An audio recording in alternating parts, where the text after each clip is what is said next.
Welcome back, you night owls. Tonight we wander somewhere the map forgets.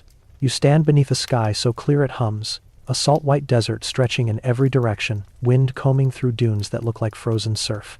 The air tastes of stone and sun-bleached bone, and in the distance, half buried under a ridge that swells like the back of a sleeping beast, there's a mouth in the earth. A cave small, cracked, barely wide enough for a person to slip through sideways. That's where you're headed. You probably won't survive this one without a few chills, so before you get comfortable, take a moment to like the video and subscribe, but only if you genuinely enjoy what I do here. And while you're at it, tell me where in the world you're listening from, and what time it is where you are. Now, dim the lights, maybe turn on a fan for that soft background hum, and let's ease into tonight's journey together. The cave is silent, except for your boots, crushing powder that used to be rock. The entrance smells faintly metallic, like rusted blood. Inside, light from your torch slips across rippled limestone. It's cool here, a forgotten pocket of the Holocene. You trace your hand along the wall. There are grooves carved by water from a time when this desert was lush, when hippos swam where sand now rains. That's a real fact scientists love reminding each other about. The Sahara wasn't always dry. It once held rivers broader than the Thames, and grasslands teeming with elephants. Strange to imagine now, while grit works its way between your teeth. You kneel. The ground shifts beneath you, soft, layered. Archaeologists call this cultural sediment, but you call it centuries stacked like pages in a ruined diary. The flashlight catches something faint. A shimmer, a flake of ochre so small it could be mistaken for a smudge of rust. Yet it glows against the pale stone like a living ember. You brush at it, and suddenly there it is, a line, curved, deliberate, not erosion, not accident, a brushstroke made by a thinking hand. That moment when a patch of red becomes a message from 7,000 years ago has been described as the heartbeat of archaeology. One scientist said, it's like feeling someone tap your shoulder through time. You feel it too. The cave swallows sound, so when you whisper hello, it seems the rock exhales in response. The air thickens, and your lamp beam trembles against the walls.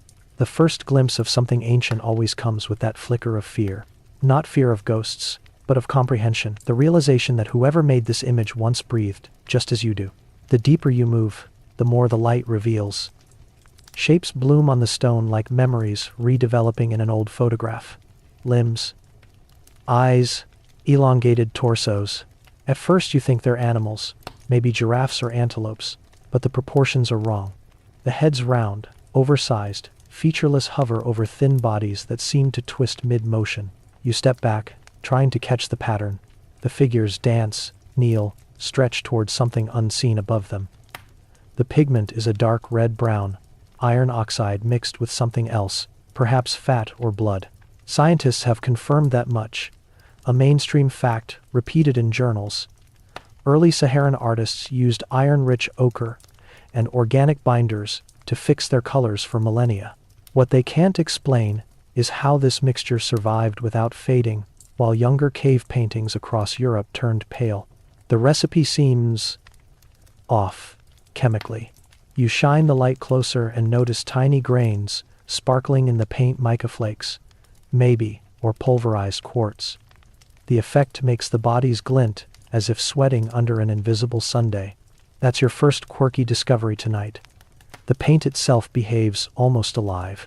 Researchers once joked it was the world's earliest glitter. The laughter stopped when spectral analysis showed elements that shouldn't be native to this region. Traces of titanium, for instance. Some think it's contamination from modern equipment. Others whisper about meteoric dust. Historians still argue whether the pigment's odd signature hints at long-lost trade networks or just an analytical fluke. Either way, the debate adds another layer to your unease. You crouch to steady the beam. The figures posture, arms raised, heads tilted, feels like worship or warning. You can't tell which. At the cave's edge, a shadow pools deeper than the rest. You edge closer and find a depression in the rock, perhaps where an artist once ground pigments. Beside it, a narrow channel carved deliberately into the floor, leading outward like a gutter. A drain? You imagine the mixture of paint and water running along it. Or perhaps something else. Something that needed to be washed away after each ritual. Your rational brain chuckles, it's probably runoff from ancient rain, but your other brain, the one that wakes at 3 a.m., whispers that art and sacrifice were never far apart back then. The torch flickers. Battery at half. You glance back toward the entrance. It's only a faint slit of daylight now, a thread of gold trembling through the dust. You think of the archaeologists who stood here before you. In 1933, a pilot named Lieutenant Brennan spotted strange markings while flying over southern Algeria. Later expeditions crawled through these very caverns, sketching figures that defied easy classification. They called them the Roundheads. The mainstream record says the Roundhead period lasted roughly 10000 to 6000 years BCE, part of the great sequence of Saharan rock art, but none of the other periods look quite like this one. The style is too fluid, too alien. The bodies float rather than walk. And here's where the hair on your neck rises. Every single figure lacks a mouth. Eyes, yes, large, hypnotic ovals, but no mouth. As if silence itself was sacred. You remember reading an aside from a weary researcher. The Roundhead culture painted emotion rather than anatomy. Perhaps they didn't need mouths because they spoke through gesture. Or because whatever they were depicting wasn't human at all. You run your thumb over one of the painted eyes, feeling the faint ridge of pigment. The rock is cool. When you pull your hand away, the eye seems to glisten, as though moist. Trick of light, surely, but you wipe your palm on your trousers anyway. The ceiling lowers as you progress. Here the art grows denser. Bodies overlap. Some figures appear half erased, as though another painter tried to overwrite them. There's a palimpsest of movement, one scene buried beneath another. You start to piece together a story. People bowing, a larger shape descending, confusion, collapse. The composition swirls counterclockwise like a whirlpool. You almost feel drawn in. Your head swims. Maybe it's the carbon dioxide buildup. You step back for air, reminding yourself to breathe slowly. A drop of water falls onto your wrist. You look up. The limestone weeps in slow rhythm, condensation forming from the day's heat. In that droplet, reflected upside down, the painted figures shimmer again, distorted. The illusion makes them sway. You exhale a laugh. Okay, you mutter. That's enough caffeine hallucination for tonight. Humor breaks the tension, the way explorers always do in their field notes. A quick joke, scribbled, between paragraphs of awe and fear. Outside, the wind moans through the canyon, low and fluty. It almost sounds like a chorus echoing from deep time. For a moment you imagine the original artists hearing that same tone and believing the air itself spoke. It's not hard to see how myth begins. When you're surrounded by silence long enough, even your own pulse becomes a drumbeat of gods. You take a final photograph before retreating. The flash washes the wall in white, then fades. In the after-image lingering on your retina, the figures appear inverted white silhouettes against darkness. For half a second, it looks as though they've stepped out of the rock entirely. You blink hard. The vision dissolves. Back at camp, the archaeologists hunch around a folding table covered in sample jars. The air smells of ethanol and sweat. One of them, a geochemist, holds up your pigment flake. Iron oxide, hematite, trace manganese, she says, then frowns. But the binder's weird organic, but not animal fat. Could be plant gum, could be blood plasma. She shrugs, jotting notes. The youngest member jokes, maybe alien sunscreen. Nobody laughs. That's the rhythm of discovery out here. Every explanation opens 3 more questions. The mainstream fact remains that prehistoric artists across the world used similar red pigments, Australia, Spain, South Africa, but the concentration of these round-headed figures, all within a narrow belt of desert stretching from Tassili to Enedi, still puzzles scholars. Were these isolated tribes sharing dreams? Or migrants following rivers that have since turned to dust? The radiocarbon data muddies rather than clarifies. Some paintings predate known settlement layers by centuries. Night deepens. You sit outside the cave mouth, notebook on your knees. The sand cools quickly after sunset. Each grain holds a fading echo of the day's fire. You sketch the mural from memory. Even rough, it feels unsettling. The proportions slip each time you draw them, as though your pencil refuses to capture the exact angle of those heads. Around you, the desert hums a vast, slow breathing of heat, leaving stone. A satellite drifts overhead, its blink the only clock for miles. You wonder if the original painter looked up at the same sky, seeing not satellites but lights they couldn't explain either. Maybe that's why they painted. To trap wonder before it slipped away. The next morning brings dust storms. You huddle with the team, eyes stinging, equipment clattering. When the gale passes, the air clears to impossible blue. The mural gleams brighter than before. Someone swears the colors changed overnight. You inspect closely. The pigment near one figure's hand now seems darker, as though freshly wet. Impossible, you tell yourself. Yet, photographs confirm a difference, subtle but measurable. One colleague suggests hygroscopic minerals absorbing moisture. Another mutters about living paint. The debate turns heated until the camp cook interrupts with breakfast, and everyone pretends to laugh it off. That's how you cope out here with jokes about cursed art while chewing over-salted lentils. In the evening, you walk back alone. The path is littered with fossil shells, proof that this desert once hosted an inland sea. Each shell glints like a memory of water. The juxtaposition strikes you. Above, endless dryness. Below, remnants of drowning.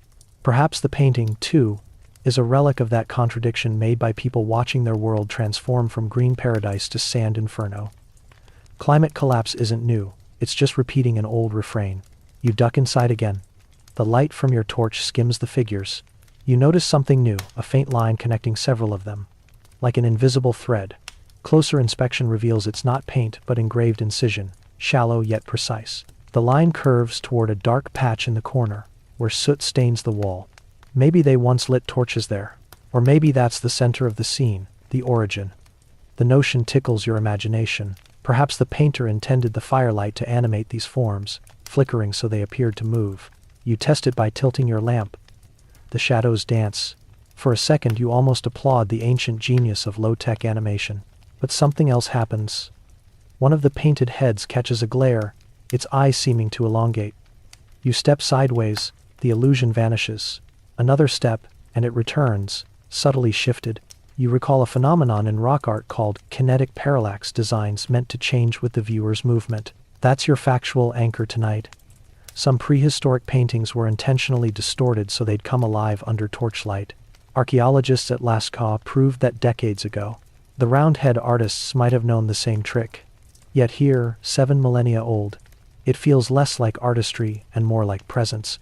The figures aren't merely painted. They're watching how you move. You take a cautious breath. The cave's air grows warmer though night falls outside. Perhaps body heat, perhaps geothermal seep. The stone smells faintly sweet now, like decaying honey. You write that down.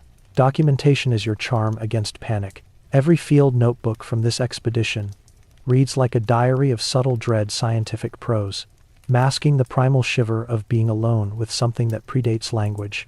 Hours pass. When you finally step out, dawn stains the horizon lilac. You glance back once more. From this angle, the cave mouth resembles an open eye, rimmed with red sand. Inside that darkness, the painting glows faintly. Your imagination insists on it, but still, you close your own eyes and see the after image again. Tall, round-headed figures, reaching upward, eternally mid-gesture. You think of the first artist mixing pigment in some crude bowl, maybe humming to steady trembling hands. Did they believe they were creating beauty, or performing obedience?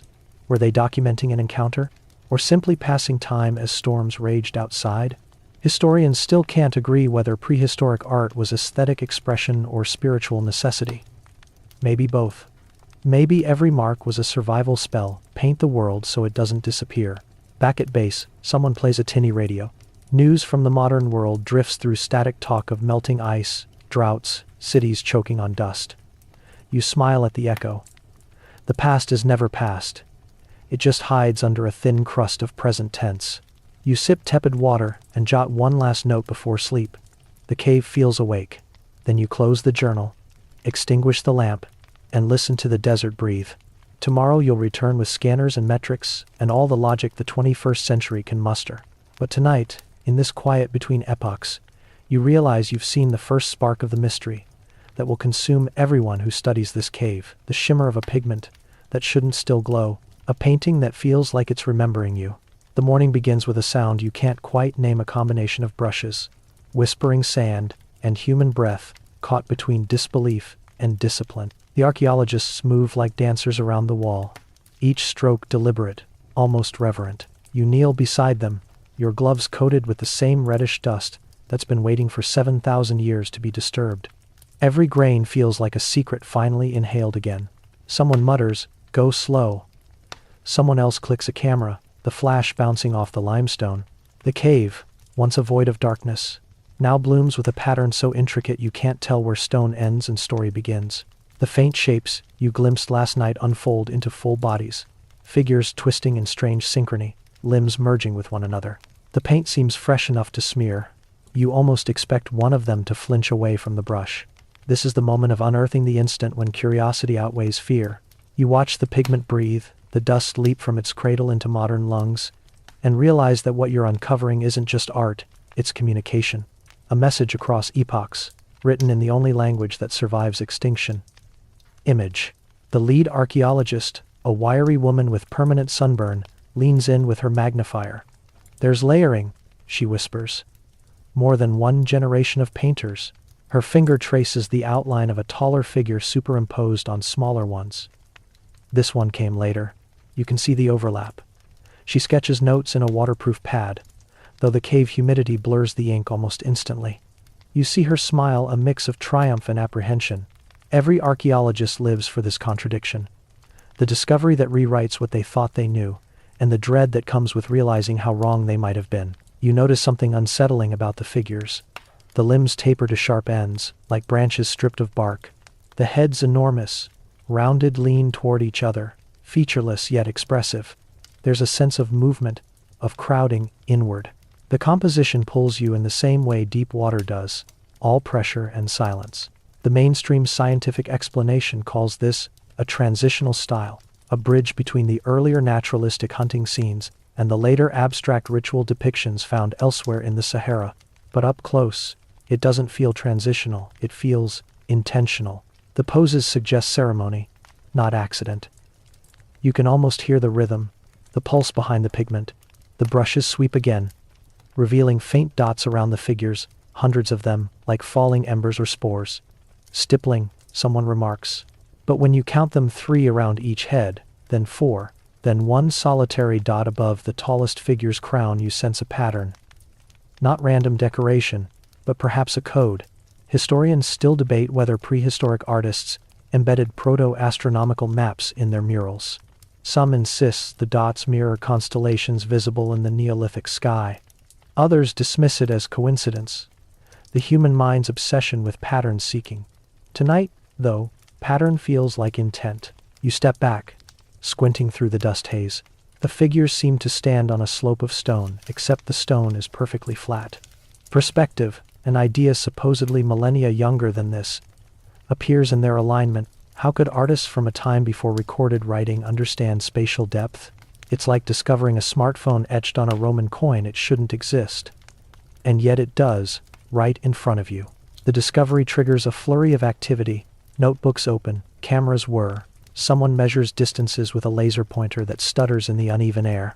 You hear the buzz of a generator outside, the faint hum of 21st century machines, trying to interpret the mind of someone who lived before cities, before nations, before myth took its first structured breath. The dig leader calls a halt. The wall is damp from condensation, and the air smells like minerals and old rain. She wants to document every inch before further exposure alters the microclimate. "We'll lose it," she says softly, "if we don't preserve it fast." There's no drama in her tone, just the calm resignation of someone who knows that time erodes even the act of remembering. You kneel again, snapping close-ups of the pigment's surface. Under the magnified lens, the paint's particles resemble a shattered mirror. Each crystal shard catches light differently, refracting it into miniature spectrums. You imagine the original painter seeing this same glitter in sunlight filtering through dust motes. Maybe that sparkle was part of the ritual movement, and shimmer turning the flat wall into something alive. Someone behind you sneezes, and the echo ricochets unnervingly down the cavern. "Bless you," you murmur, but the sound of your voice feels swallowed. The acoustics here are peculiar. Whispers amplify, while louder noises seem muffled. A sound engineer once mapped this phenomenon in similar caves and concluded that the frequencies correspond to the human heartbeat at rest.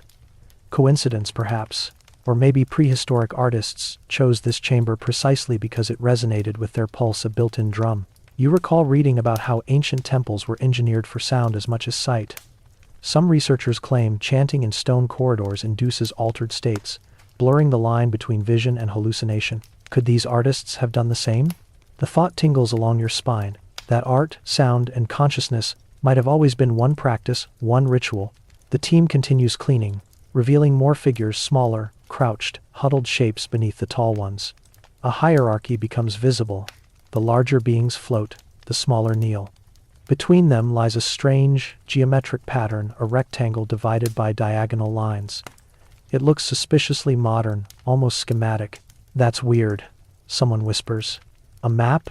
Another guesses. A quirky tidbit from earlier excavations comes to mind. A similar symbol was found hundreds of kilometers away, carved on a stone slab in Libya. When overlaid, the patterns nearly matched, as though two separate groups had communicated across impossible distances. Archaeologists at the time dismissed it as convergent symbolism, different people arriving at the same shapes by accident. But your gut says otherwise. There's communication written here, just not in any language humans still remember. The day wears on. The air grows hotter. You take turns fanning dust away from your face mask, hands trembling slightly from caffeine and adrenaline. Outside, the desert blazes with noon light, yet inside, the cave feels timeless. Shadows stretch across the wall, giving the illusion that the painted limbs are moving. Suddenly, one of the students gasps. Her brush has revealed a faint silhouette behind the main composition. A figure bent over, hands touching what looks like a fallen body. The motion in that painted moment is heartbreakingly human. Grief, you think, or prayer, or something older than both. Another layer, the lead murmurs. She waves for the scanner. A portable infrared camera hums to life, projecting false colors on a screen. There it is, an entire scene buried beneath the visible one. Dozens of smaller figures, rendered in paler pigment, as though intentionally obscured by later artists. You catch your breath. Why bury one masterpiece under another? Was it revision, censorship, evolution? The mainstream theory says some Neolithic cultures repainted ritual spaces after each generational renewal, symbolically overwriting the past. But others argue it signals conflict, a shift in belief so deep it required erasure. The cave becomes a palimpsest of faiths, one layer of gods suffocating the next. Historians still dispute whether this represents peaceful transformation or violent suppression. You can't stop staring at the buried image. The faint shapes seem frantic, clustered around a spiral pattern, a vortex of bodies. You tilt your head. The motion almost suggests rotation, a whirlpool, a ritual dance, maybe even panic. The team collects data silently, reverent again. The sound of the brush returns. Scratch, breath, scratch. Time loses shape in such work. Hours dissolve into movement, into light shifting across pigment. You catch yourself murmuring the rhythm unconsciously. Outside, the sky turns gold, then violet. Inside, the air chills. You stretch your neck, bones cracking, and glance toward the mouth of the cave.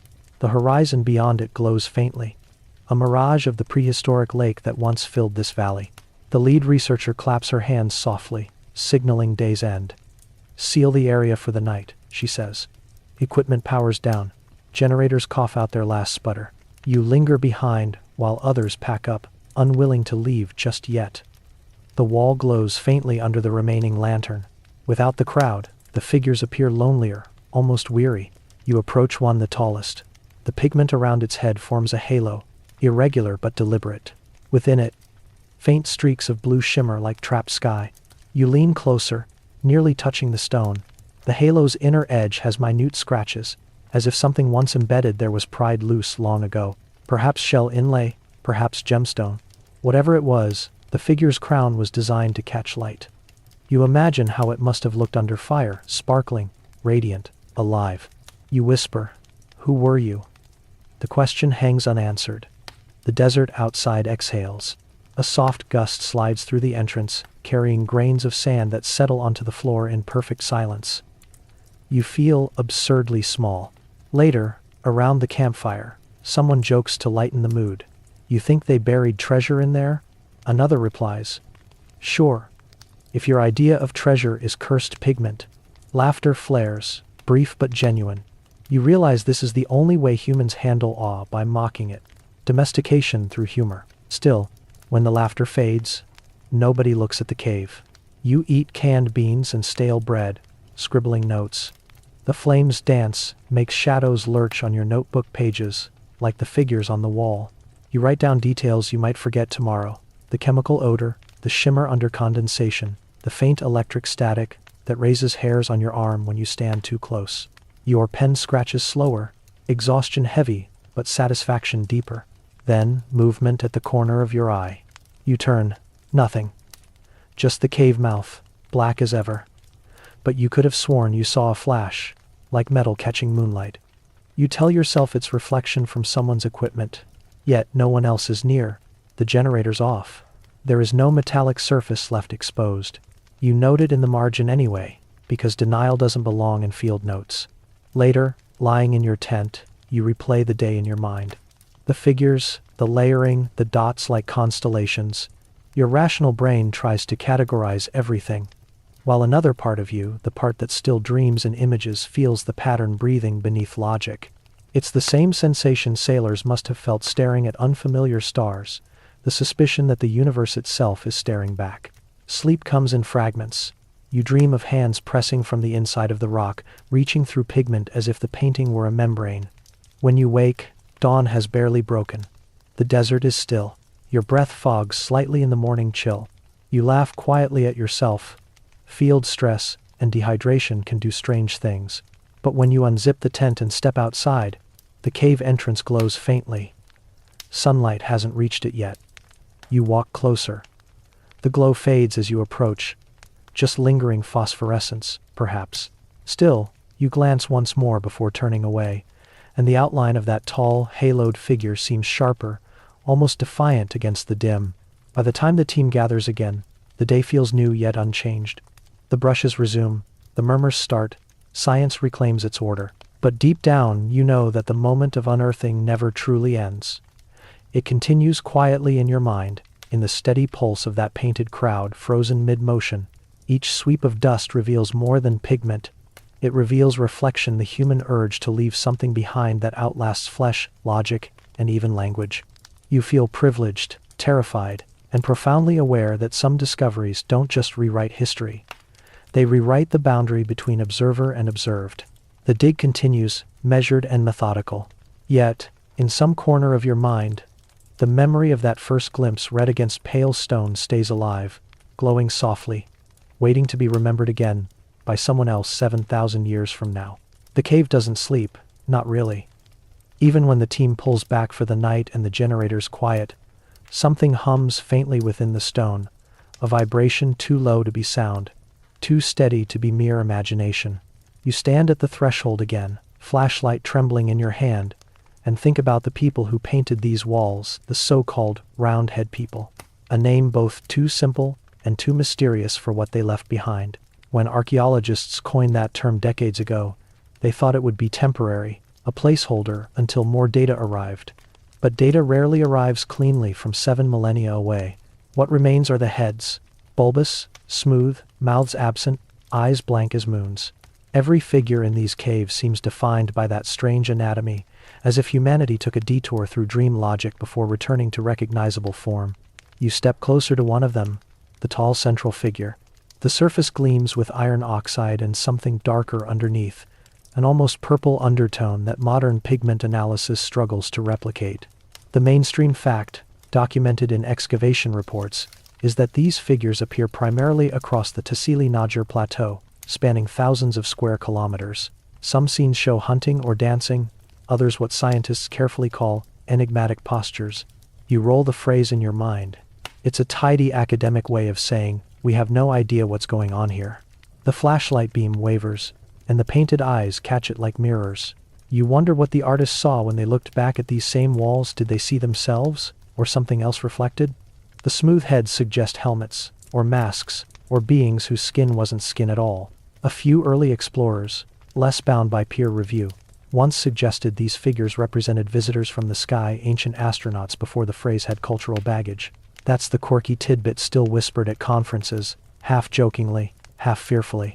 Most scholars roll their eyes, but some quietly admit that the precision and consistency of the roundhead imagery across vast distances feels orchestrated. Your boots crunch on loose grit as you circle the chamber. You trail your fingers along the painted torsos. They're arranged like a mural of belonging, a family, perhaps, or a congregation. The larger ones stand upright, their arms extended, as though in blessing. The smaller figures, dozens of them, kneel in neat rows. It's a scene of hierarchy, but the direction of power is uncertain. Are the tall beings divine, or merely human leaders? Or, as one paper suggested, are they something in between shamans mid-trance, their identities dissolving into spirit forms? Historians still argue whether the Roundhead people were the first to depict the human soul leaving the body, or the first to fear it might never return. You shift your weight, light angling across another section of wall, and discover a sequence you hadn't noticed before. A procession. Tiny stick-like figures following a larger one who seems to hold a curved object, perhaps a staff, perhaps a bow. Behind them, wavy lines rise like smoke or sound waves. The brushwork is deliberate, rhythmic. If you squint, it almost resembles motion capture frames, each figure slightly ahead of the last. Movement rendered in stillness. A geologist on the team joins you, notebook in hand. They use the rock's contour, she says quietly, tracing her laser pointer along a natural bulge that forms the belly of the leading figure. It's relief art, without carving. They painted with the cave, not on it.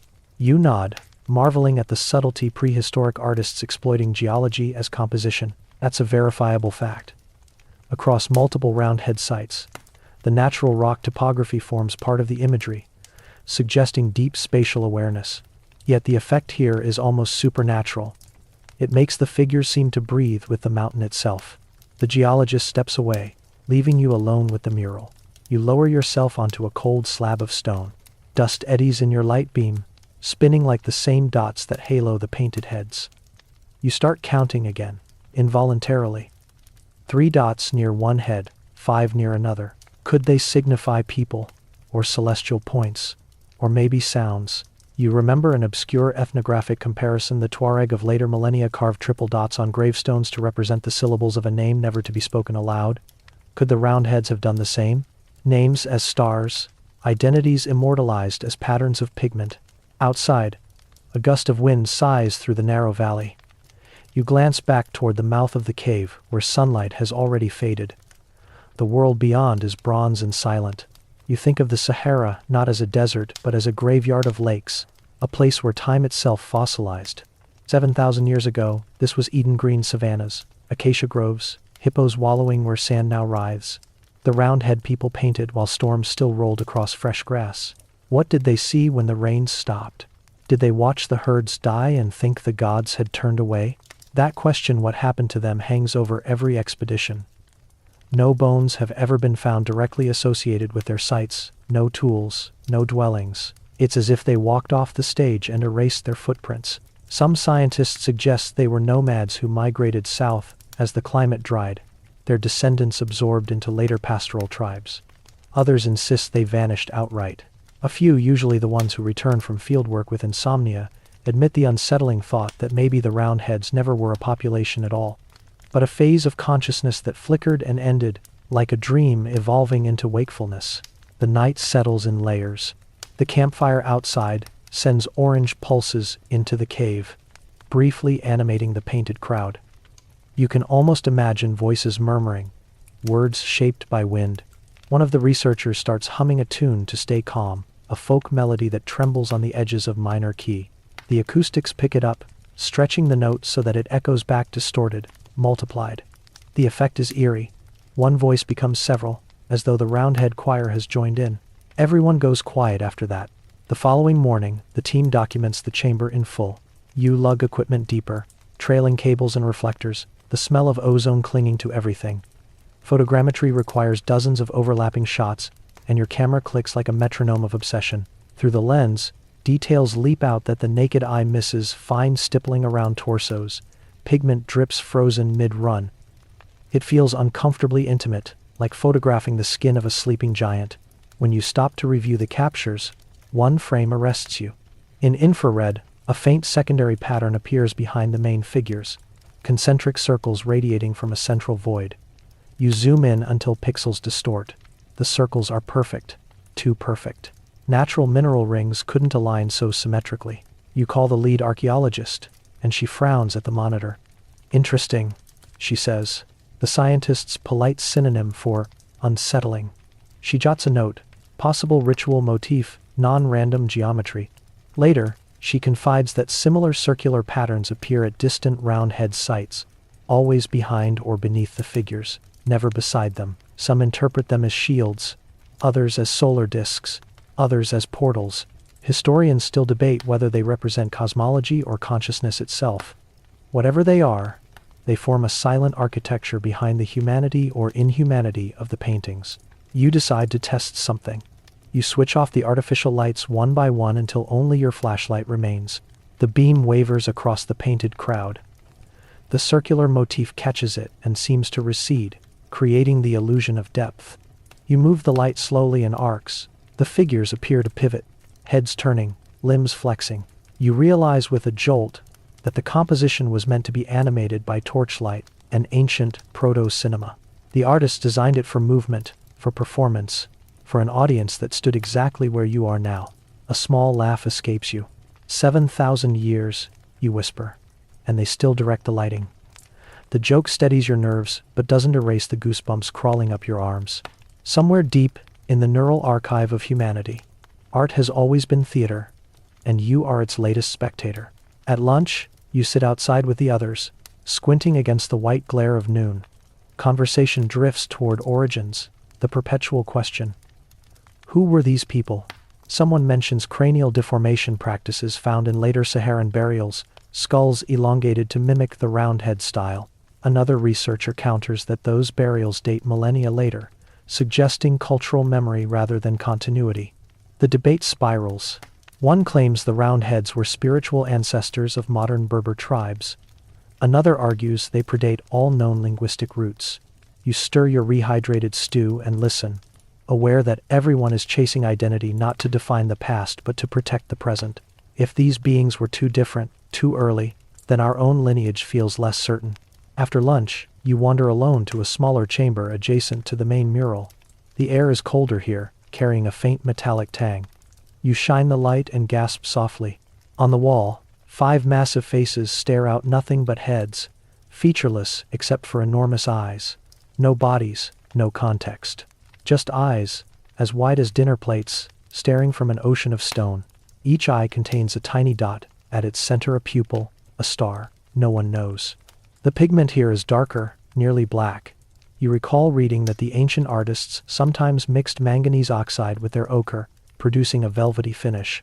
The mainstream fact: manganese deposits exist nearby, so technically it's plausible. But when lab analysis tested earlier samples, the manganese concentration exceeded natural levels by a factor of 10. Refined, the report said, meaning the pigment was processed with heat or chemicals the Neolithic toolkit shouldn't have allowed.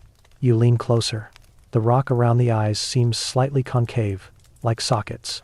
You can't help imagining the artist standing here, pressing paint into these hollows, sculpting vision itself. The thought makes you dizzy. You sit down abruptly, heartbeat echoing in your ears. The cave responds with that low vibration again, barely audible, but felt through bone. A faint draft stirs your hair. The eyes, in your peripheral vision, seem to shimmer. You turn quickly, nothing moves. The silence folds back over you. It's just art, you tell yourself. Just pigment and perception conspiring in half-light. Yet, the sensation lingers that the wall is observing your reaction, not the other way around. When you rejoin the group, you find them huddled around the portable monitor. Someone's reviewing footage from earlier scans. Look at this, a technician says. The video shows the mural flickering as the scanner passes. For a split second, one of the figures appears to shift its arm slightly downward. Everyone knows it's a parallax artifact, a trick of shadows. Still, no one speaks for several seconds too long. You decide to log the event precisely, rationally. Optical illusion due to angle of incidence and micro-relief of pigment layer. But under that note you add, in smaller handwriting, felt watched. That night, your dreams are crowded. You walk through corridors of painted figures, their heads grazing the ceiling, their arms grazing each other's shadows. They don't chase you. They simply turn, as though adjusting for perspective. When you wake, your neck aches, as if you've been staring upward for hours. Morning again. The routine repeats: coffee thick as tar, laughter brittle, work relentless. Yet the energy has shifted. Everyone moves quieter, less eager to speak loudly near the walls. The cave has asserted authority. By afternoon, a new discovery emerges. In a recess near the floor, one of the assistants finds a small slab of sandstone etched with a single round head and a line of dots trailing beneath it. Portable carbon dating of surrounding sediment suggests an age consistent with the mural. The find is rare. Portable art among the round heads is almost unknown. The lead archaeologist beams but quickly grows pensive.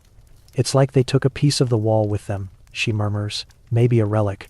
The slab's underside bears faint scorch marks, as if once exposed to fire. That detail nags at you. Fire transforms color. Maybe it was used to fix pigment or for ritual burning.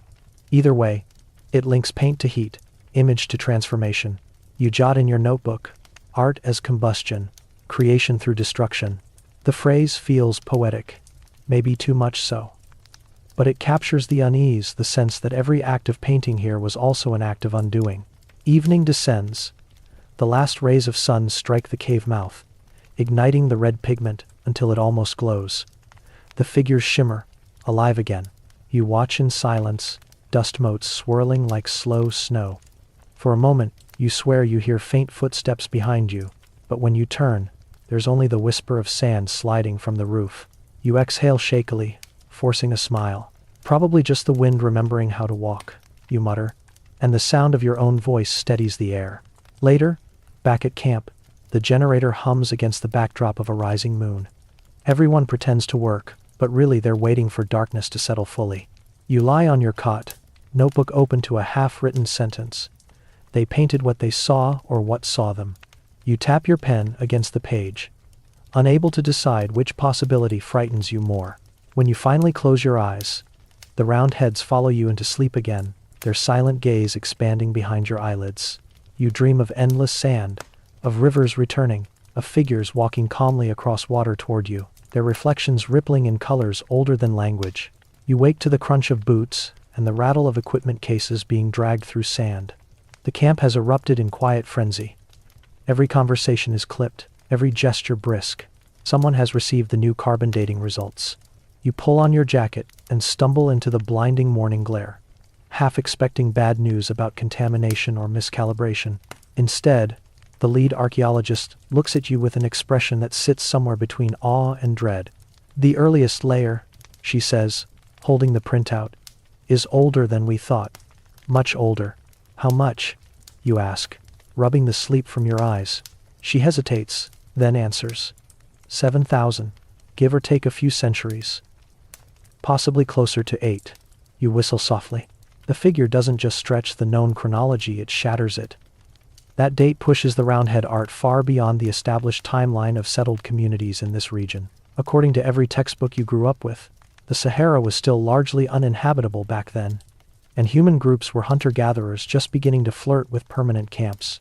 Yet the paintings suggest coordination, ritual, and advanced technique, artistic sophistication, that should have required both stability and surplus time. The realization settles like a new layer of sediment on your thoughts. These artists shouldn't exist, at least, not according to our version of history. You crouch beside the generator, staring toward the cave mouth. The wind drifts lazily across dunes, indifferent to human astonishment. In that calm, you can almost hear laughter, history's cruel amusement at being misunderstood yet again. When you return to the chamber, everything looks different, though nothing has changed. You see not pigments but fingerprints of impossible chronology. The figures hover between eras, mocking the straight lines of human evolution. One researcher kneels beside you, pointing at a particularly delicate form, a woman, or something like one, her arms extended as if balancing invisible weight. The contours are too refined to be accidental. The pigment shading suggests perspective, even volume. It's art made by minds that shouldn't have known how. Maybe we dated the wrong stratum, someone says nervously. Maybe an older deposit got mixed with newer paint. The lead archaeologist shakes her head. We tested the binder too, she says. organic compound traces of hemoglobin and plant gum. Both degraded consistently, with extreme age. The word hemoglobin hits harder than it should. Blood. You picture someone kneeling here, mixing red earth with something far more intimate. Art not as expression, but offering. You imagine the scene. Twilight filtering into the cave. A handful of figures, grinding pigment with stone. Murmuring in rhythm, painting with reverence or fear or both. One of the students, young and idealistic, breaks the silence. Could they have been older hominids? He asks hesitantly. A late survival of, I don't know, something pre-sapiens? Laughter ripples, too sharp to be kind. Yet nobody actually dismisses it outright. Because beneath the joke lies the unspoken thrill. The idea that we might not be the first artists to dream in red.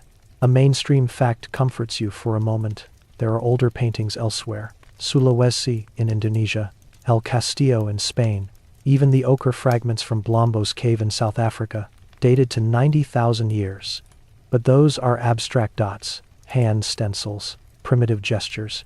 Nothing like the round heads. These murals possess intention, composition, and emotional resonance. Whoever painted them wasn't experimenting. They were communicating.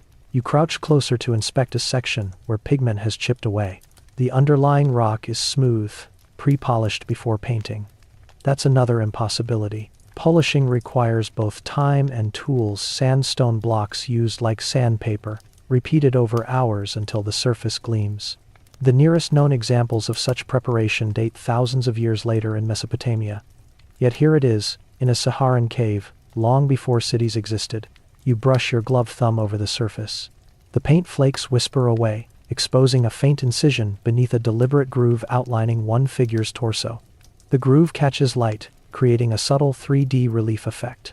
They carve before painting. You murmur. They knew light would shift over it. The lead nods grimly. And they knew how to use the rock to amplify it. You both step back. The realization blooms quietly between you.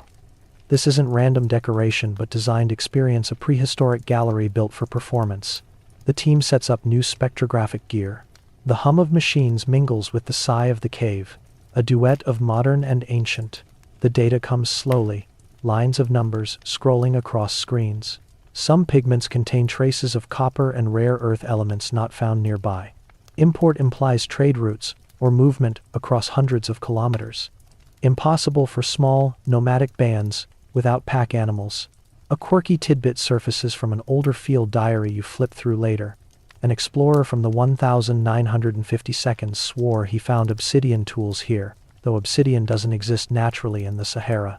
He shipped them to Paris for testing, but they vanished en route. The museum later denied the shipment ever existed. An urban legend, probably. Yet, the coincidence gnaws at you. Obsidian means volcano, and the nearest volcanic field lies more than 1,000 kilometers away. How did something that sharp travel so far before the wheel was invented? Historians still argue whether these early artists belonged to a proto-civilization lost to climate collapse. Some call it the Green Sahara culture, a hypothetical network of lakeside communities that thrived during the Holocene wet phase, then vanished when the monsoon shifted.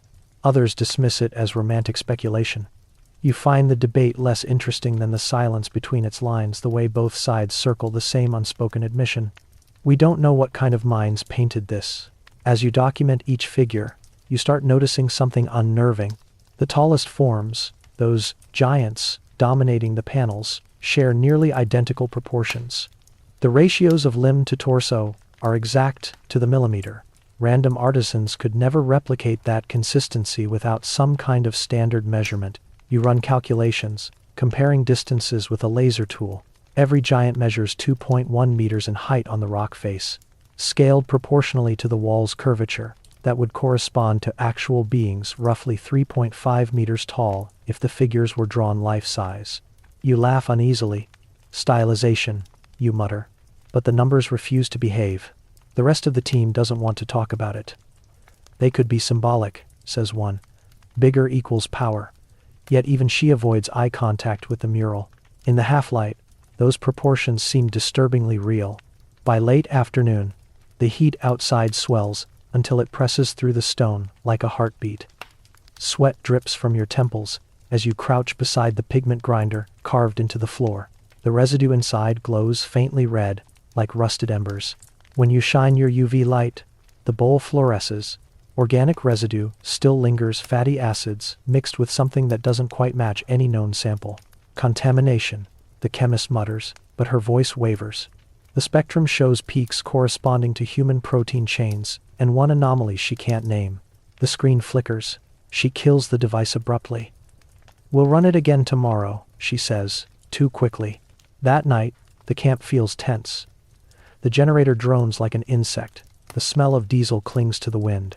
You sit by the fire, notebook open, trying to capture the day's absurdity in neat bullet points. Facts, you remind yourself. Always facts.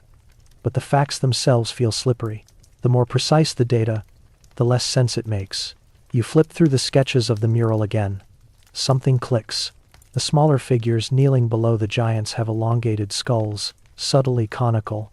Not helmets, actual skulls rendered faithfully. You compare them with cranial remains found in the Nile Valley millennia, later deliberately elongated through binding. Could that practice have originated here? As imitation of these tall beings? The idea sends a chill through you. The line between myth and memory has always been porous. When you finally sleep, exhaustion drags you under like undertow. You dream of a workshop under twilight skies, figures grinding pigment, singing in a language of vowels and wind. The air is thick with smoke that smells of copper and wet clay. One turns to you taller than any human you've ever seen, face featureless, except for enormous eyes reflecting firelight.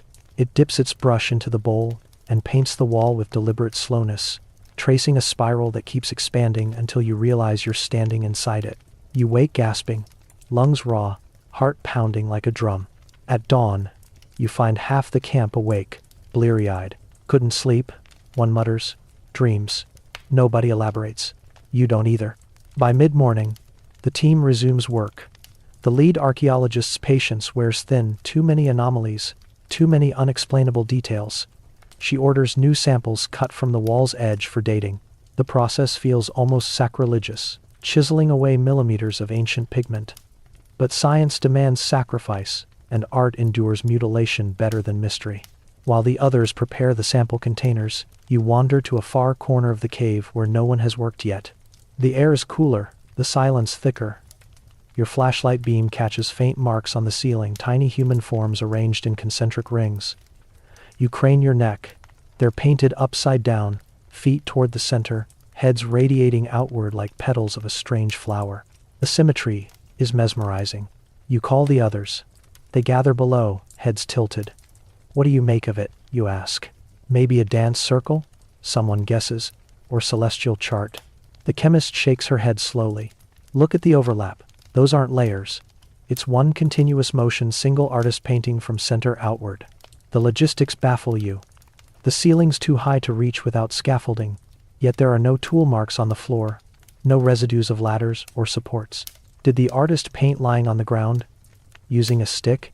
Or was the floor lower back then, later filled by sediment? Either way, it's another anachronism, another impossible artifact of effort. The lead sighs. "We'll map it later," but her tone carries fatigue. The list of impossibilities has grown too long to catalog neatly. After lunch, you help set up photometric scanners. The software renders a 3D model of the chamber, layer by layer. When the projection finishes, everyone falls silent. The composite view reveals the murals aligning perfectly along invisible geometric axes that intersect at the cave's center, the same point where the pigment grinder sits. From above, the layout forms a precise 12-pointed star. Nobody says the word intentional, but it vibrates in the air like heat. Historians still debate whether early art followed sacred geometry or if that's a modern illusion. But this symmetry feels deliberate beyond doubt. You sense organization, planning, even architecture. This cave wasn't just a shelter. It was a constructed space for ritual. A proto-temple carved by unknown engineers of light and pigment. As dusk falls, the desert wind turns cold. The team retreats to camp. You stay behind a moment longer, unable to tear yourself from the vision. The painted beings glow faintly in the fading light, outlines softening into near-human silhouettes. You think again about the timeline. 7,000 years, maybe 8. Before Egypt, before Sumer, before myth took pen to clay.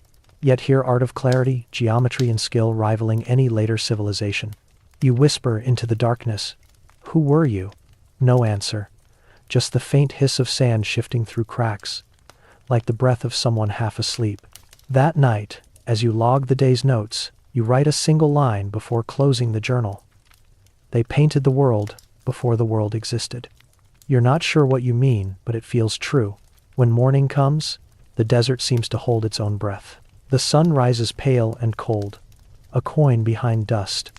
The team gathers, eyes hollow, minds restless. You sense a shared understanding none of you can voice. That knowledge doesn't always liberate, it sometimes confines. To study these paintings is to admit that history has missing organs, hollow spaces no carbon test can fill. Still, you shoulder your pack and return to the cave. Because curiosity, like the desert wind, doesn't care whether it destroys or reveals. Inside, the mural waits, unchanged yet newly defiant.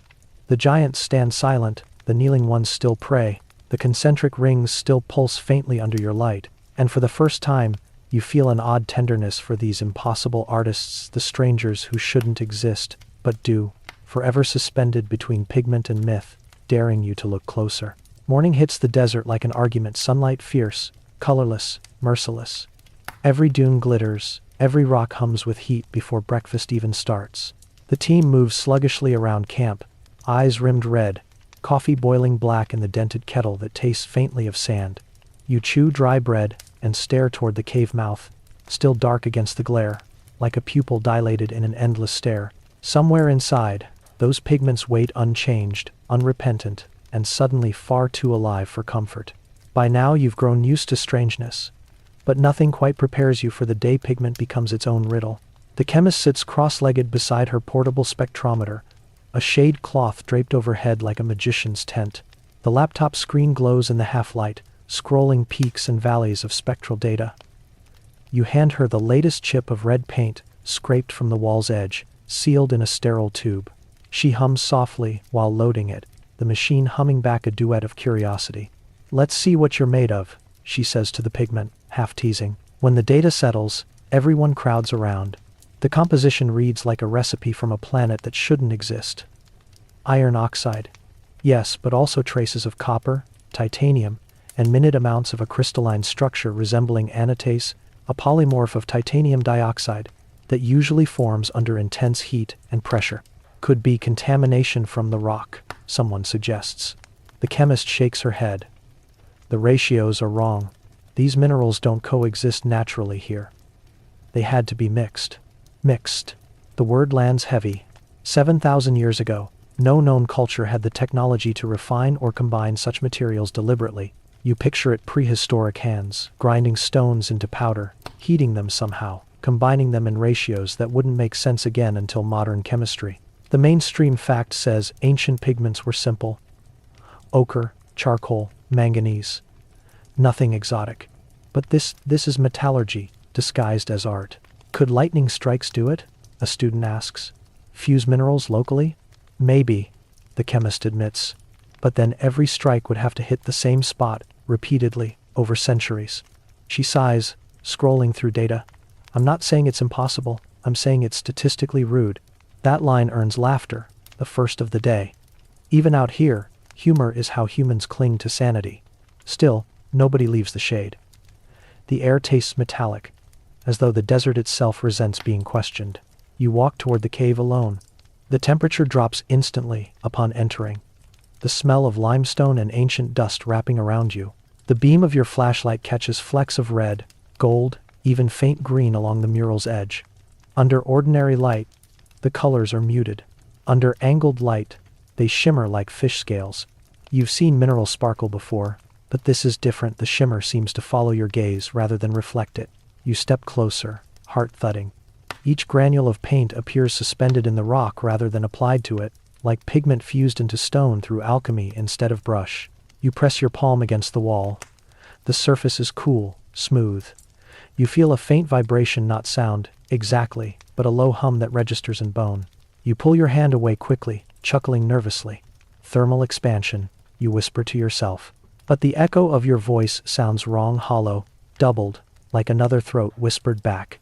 The data team joins you later, setting up UV lamps to map fluorescence. When the light hits, the wall blooms in impossible colors. Emerald veins, sapphire halos, ultraviolet bursts around each figure. The chemist exhales a stunned laugh. There's organic residue still active, she says. Whatever binder they used, it's photoreactive. How can it still react after 7,000 years? You ask. That's the problem, she says quietly. It shouldn't.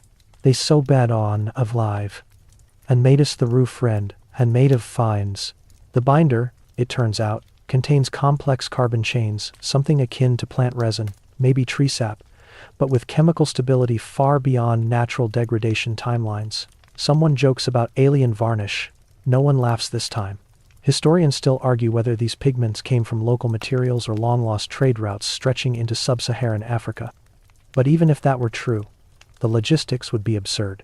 Transporting heavy mineral ore across a continent without beasts of burden or wheels? It's like imagining a Stone Age supply chain run on miracles, yet the evidence refuses to dissolve. You sit near the wall as the team cycles through filters, blue, green, red, watching the mural transform under each wavelength. Under infrared, hidden figures emerge, painted over long ago, slender silhouettes with outstretched arms, as if reaching toward the viewer. Under UV, the main forms seem to glow from within, pulsing faintly. One student murmurs that it looks like heat vision footage of living bodies. Another tells him to stop talking. Hours slip by. The cave feels smaller, air thicker. You step outside for a breath, blinking into the brightness. The dunes waver like liquid metal. In the distance, a mirage flickers, maybe the ghost of the lake that once sprawled here. You imagine the artists gathering pigments along its banks, mixing mud with minerals in leather pouches, grinding color between stones while waterbirds screamed overhead. Did they know they were creating something eternal? Or were they merely decorating their refuge, unaware that millennia later strangers would dissect every brushstroke? A mainstream paper once described ancient pigment as the first technology of immortality. That line haunts you now, because looking at these colors, you realize they've succeeded where everything else failed, outliving flesh, language, and memory. When you return to the chamber, the team has discovered something else. The pigment grinder carved bowl in the floor contains a thin crust of reddish residue. Under microscope, it reveals microfossils, spores, pollen, even traces of aquatic diatoms. They used lake sediment, the chemist says, astonished. From water that doesn't exist anymore. So, the paint itself is a time capsule, you murmur. Exactly.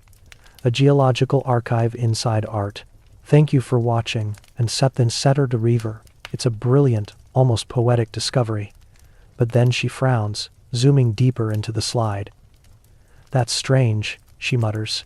Some of the spores are extinct species. We only know them from core samples dated 9,000 years ago. Could the sediment have been older than the painting? You ask. Maybe. But that would mean they intentionally dug into ancient lake beds to harvest it. She leans back, eyes narrowing. Who does that without microscopes? Nobody answers. The cave hums faintly again, as if amused by your confusion. Evening brings relief in temperature, but not in tension. You all sit outside, bathed in the violet afterglow of desert dusk. Someone strums a cracked guitar. The notes feel oddly modern against the ageless silence. You sip lukewarm water, replaying data in your head. The word impossible has lost meaning. It's become shorthand for we don't want to admit what we don't know. Later, when everyone sleeps, you sneak back inside with only a headlamp. The shadows are long, the air still. You approach the mural slowly, letting your breathing steady. Up close, the pigments glimmer faintly even without light, like bioluminescent plankton frozen mid-glow. You switch off the lamp. Darkness folds over you, and then you see it. Faint streaks of red and gold pulsing softly, as if the wall itself remembers sunlight. You freeze, torn between wonder and fear. It's probably phosphorescence. Certain minerals can absorb energy during the day and release it slowly at night. But your rational mind falters when you realize you've seen that effect only in modern synthetic compounds, not in natural iron oxides. You whisper, It's just geology. Though the echo sounds unconvinced. A whisper of wind moves through the entrance, carrying sand grains that hiss across the stone floor. The glowing subsides. You turn your lamp back on, half expecting the figures to have changed positions. They haven't, but the expressionless faces seem softer now, their edges warmer. Maybe your eyes adjusted, maybe they blinked when you weren't looking. The next morning brings more evidence and fewer explanations. The chemist isolates microscopic spheres in the pigment glass-like beads known as spherules, typically formed by high-temperature impact events such as meteor strikes. There's no volcanic activity here, she says, and yet these spherules match meteoritic composition. Furisos. So you're saying they used meteor dust as pigment? You ask, incredulous. I'm saying they somehow found it and ground it finely enough to mix evenly with organic binder. That's not casual artistry. That's ladle framed to 19. A quirky tidbit surfaces. Nomadic tribes even today tell stories of stones that fell from the stars and were sacred to their ancestors. The Roundhead people might have witnessed a meteor shower and believed it divine. Still, collecting and processing it? That's more than myth. It's methodology. Historians still argue whether prehistoric artists recognized the symbolic power of cosmic material. Some think they simply valued color and texture. Others propose they associated celestial minerals with divine essence. You lean toward the latter, because standing here, surrounded by star-infused walls, it feels less like a workshop and more like a shrine built from fragments of the heavens. As the day unfolds, more samples confirm the anomaly. The pigments include mineral phases that require sustained heat above 1000 degrees Celsius, far beyond the capacity of primitive hearths. You try to visualize it. Kilns built from mud and stone, bellows of animal hide, temperatures controlled by intuition rather than thermometers. Could they have achieved such mastery through necessity? Or did they stumble upon it by accident, guided by myth? The lead archaeologist gathers everyone for a short meeting. We're rewriting the book again, she says dryly. Let's stay cautious.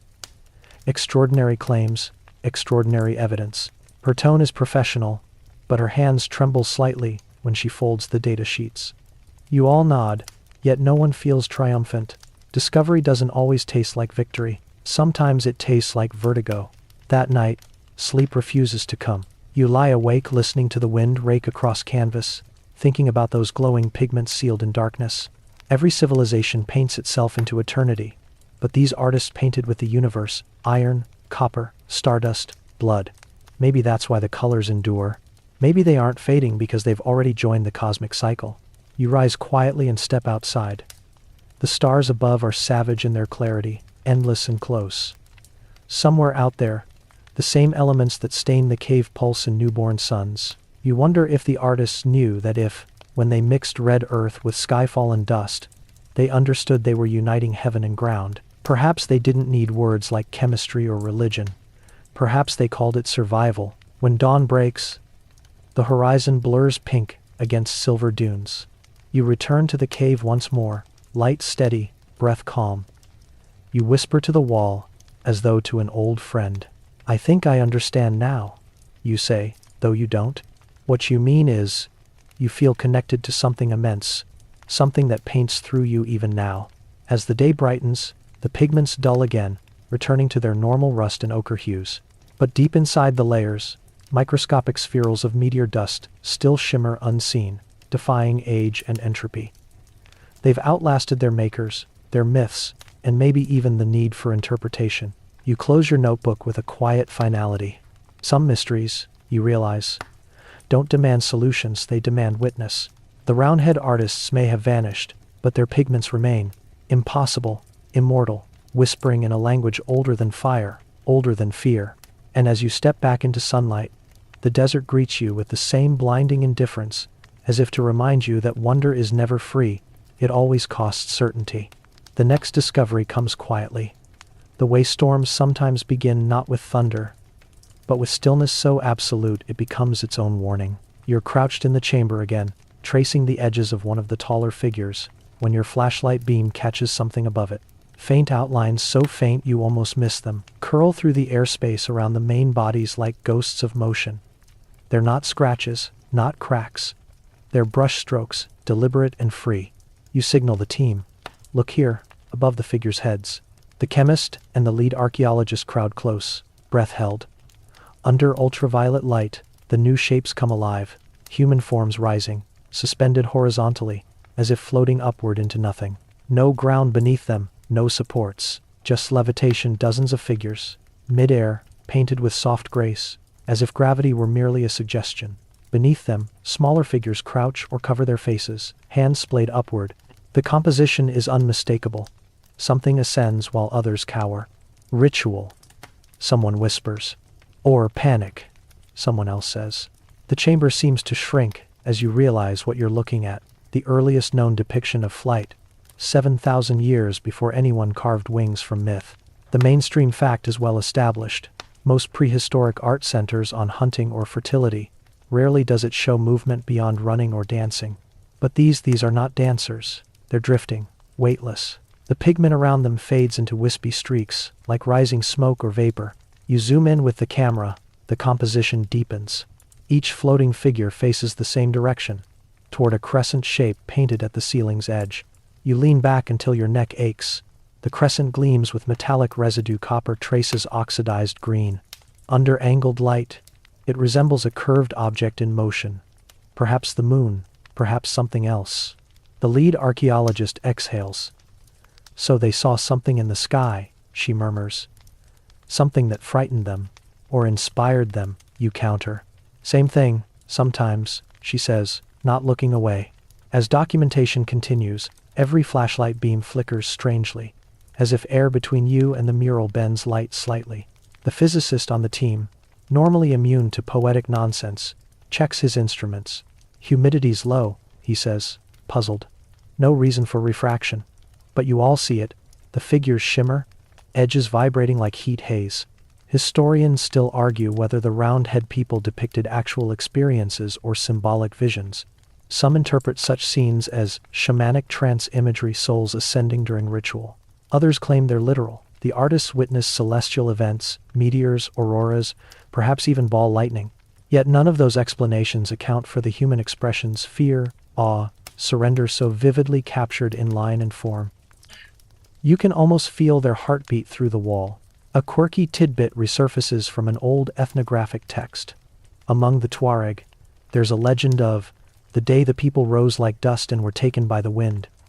Oral historians date the story to no known era, claiming it came from ancestors, before the dunes.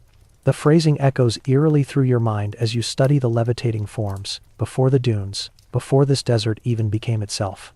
Later, back at camp, the conversation fractures into two camps, those who think it's ritual symbolism, and those who mutter about sky visitors without meeting each other's eyes. The chemist jokes about updating her resume to include expert in prehistoric anti-gravity. No one laughs. You write your own notes carefully that night. Scene shows upward motion, possible depiction of celestial event or mass trance. Emotional tone ambiguous, half worship, half terror. You hesitate, then add. Light distortion persists. Psychological or environmental unknown. Sleep is restless. You dream you're lying flat on the cave floor, but your body refuses to stay down. Slowly, weight abandons you. Your limbs lift. Your back arches, sand falling from your clothes in lazy spirals. You want to shout, but sound doesn't exist here, only the endless pull upward, toward a red glow above that beats like a living heart. When you wake, you've clawed at your sleeping bag. The others stare. Apparently you'd whispered in your sleep, a word none of them recognized. At dawn, the wind is sharp enough to sting. The horizon bleeds pale gold into gray. You decide to revisit the mural, partly to ground yourself, partly because avoidance never works. Inside, the air is cooler, denser. The floating figures wait, unchanged. Yet something about their posture seems different in daylight, less serene, more desperate. You wonder if you're projecting emotion onto pigment, or if the painting absorbs your mood like a mirror. The lead archaeologist arrives with the 3D scanner. The device chirps as it maps the contours. When the model renders, you all crowd around the laptop again. The levitating forms aren't random, they align in arcs, converging on the crescent at the ceiling's edge. When reconstructed digitally, the composition suggests trajectory. Ascent toward the crescent. Descent from the opposite side. It's a cycle, you whisper. They're not just rising, they're revolving. Like an orbit, the physicist mutters. Or a storm. He overlays wind flow patterns from climate simulations of the early Holocene. The curves nearly match. The Sahara back then was fertile, but storms could reach catastrophic intensity. Maybe these were depictions of tornadoes. You think humans lifted by wind, sand swallowing villages. But the expressions on the painted faces, those calm, upturned gazes, don't fit disaster. They fit acceptance. Hours later, during a rest break, you climb a nearby ridge to clear your head. From above, the valley looks like a wound, scabbed in gold. The cave mouth gapes at the base of a limestone cliff, half hidden by shadow. You imagine this vantage point millennia ago, green plains below, thunderheads forming, flashes of lightning reflected in shallow lakes. Maybe the artists witnessed ball lightning hovering in storms, spheres of fire that drifted weightless through the air, terrifying and mesmerizing. Early humans would have called that divine. You would too, if you didn't have textbooks. Historians still debate whether sky fear myths across Africa stem from such phenomena, electrical storms mistaken for spirits. One anthropologist called them the earliest gods of physics. But what if the roundhead scene captures something rarer? A collective vision, induced by sound, rhythm, or altered states. Shamans entering trance to rise spiritually. The watchers below fearing their disappearance. The mural could be a record of metaphysical flight, not physical. Yet, even as you repeat that logical defense, your skin prickles. Because the more you stare at those ascending shapes, the less symbolic they feel. Their anatomy elongates naturally, arms tapering like streamers in wind. Some figures are half-transparent paint, diluted so thin it seems intentional, as if the artist wanted them to fade mid-air. You test pigment thickness with a portable densitometer. The data confirms your suspicion. The lighter figures were painted last, after the dense reds of the grounded ones dried. A narrative sequence, not randomness. You realize with a chill that you're witnessing a story told in layers, mortals below, intermediaries above, the heavens opening at the top. It's cinematic, millennia before cinema. By sunset, everyone's exhausted. The lead calls for a pause. You linger again, unwilling to leave. The UV lamps cast an ethereal glow, turning the scene almost three-dimensional. In that light, something new catches your eye. Faint blue streaks connecting the floating figures to the ground, as if they're tethered by invisible threads. The pigment is indigo, an organic dye, impossible to extract in this region's geology. You touch your chin thoughtfully. Imported? You ask aloud. The chemist nods. Or synthesized. The word tastes strange here. Synthesized. Like hearing electricity whisper in a cathedral. Night falls. You join the group around the fire. Silence thicker than smoke. Someone finally breaks it. Do you ever feel like they're telling us something we're not ready to hear? Nobody replies. The flames crackle. Sparks rise like tiny ascensions. You catch yourself following their path into the black sky, half expecting them to curve toward a crescent moon. Later, as sleep creeps in, you jot another note. Perhaps depiction of exodus, physical or spiritual. Theme, departure, witness, fear. You underline the word witness, because that's what you are here, not a discoverer. Just another pair of eyes, seeing what countless others already saw and couldn't explain. Sometime after midnight, a gust wakes you. The tent canvas ripples like a heartbeat. You hear a faint humming, distant yet familiar. At first you think it's the generator, but the sound comes from the cliff. You unzip the tent, step out barefoot onto cold sand. The cave mouth glows faintly, just a thin red pulse, like embers breathing. You freeze. The pulse sinks eerily with your own heartbeat, then fades. You tell yourself it's reflection from your flashlight's standby light, even though it isn't. In the morning, you mention it casually, expecting laughter. Instead, several nod. Saw the same, one mutters. Probably phosphorescent dust. Probably. The day's work resumes under brittle silence. Cameras record every inch, notes pile up. But beneath professionalism hums a current of unease. The mural, once a marvel, now feels like an accusation. Its floating shapes a reminder that not everything in prehistory was primitive. Sometimes, it seems, the past looked upward too far, and never came back down. You spend the afternoon photographing small details. Pigment granules lodged in cracks, brush strokes curving around anatomical joints. The technique is confident, no hesitation marks, no corrections. Whoever painted this did so in one fluid movement, as if guided by memory rather than observation. You wonder how many hands worked here, or if perhaps only one did the same signature repeating through centuries.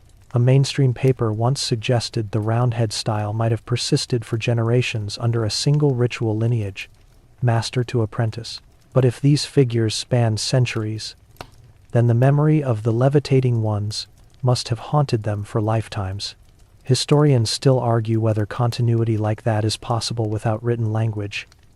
Yet oral myth can preserve truth far longer than ink. Maybe this mural was their scripture, the one holy text carved in mineral and fear. By late afternoon, clouds crawl across the horizon, rare in this season. Thunder murmurs distantly. The air feels charged, hairs rising on your arms. You hurry to pack equipment, uneasy. Lightning forks in the distance, brief and silent. The flash illuminates the cliff face, making the cave mouth flare pale against darkness. For a moment, the levitating forms within seem alive, caught mid-ascension. Rain never comes, but the storm leaves static behind. That night, your radio crackles with interference, short bursts like whispers. You switch it off. In the silence that follows, the wind makes a strange pattern through the rocks, rising, falling, rhythmic, a cadence almost like breath. Sleep again brings visions.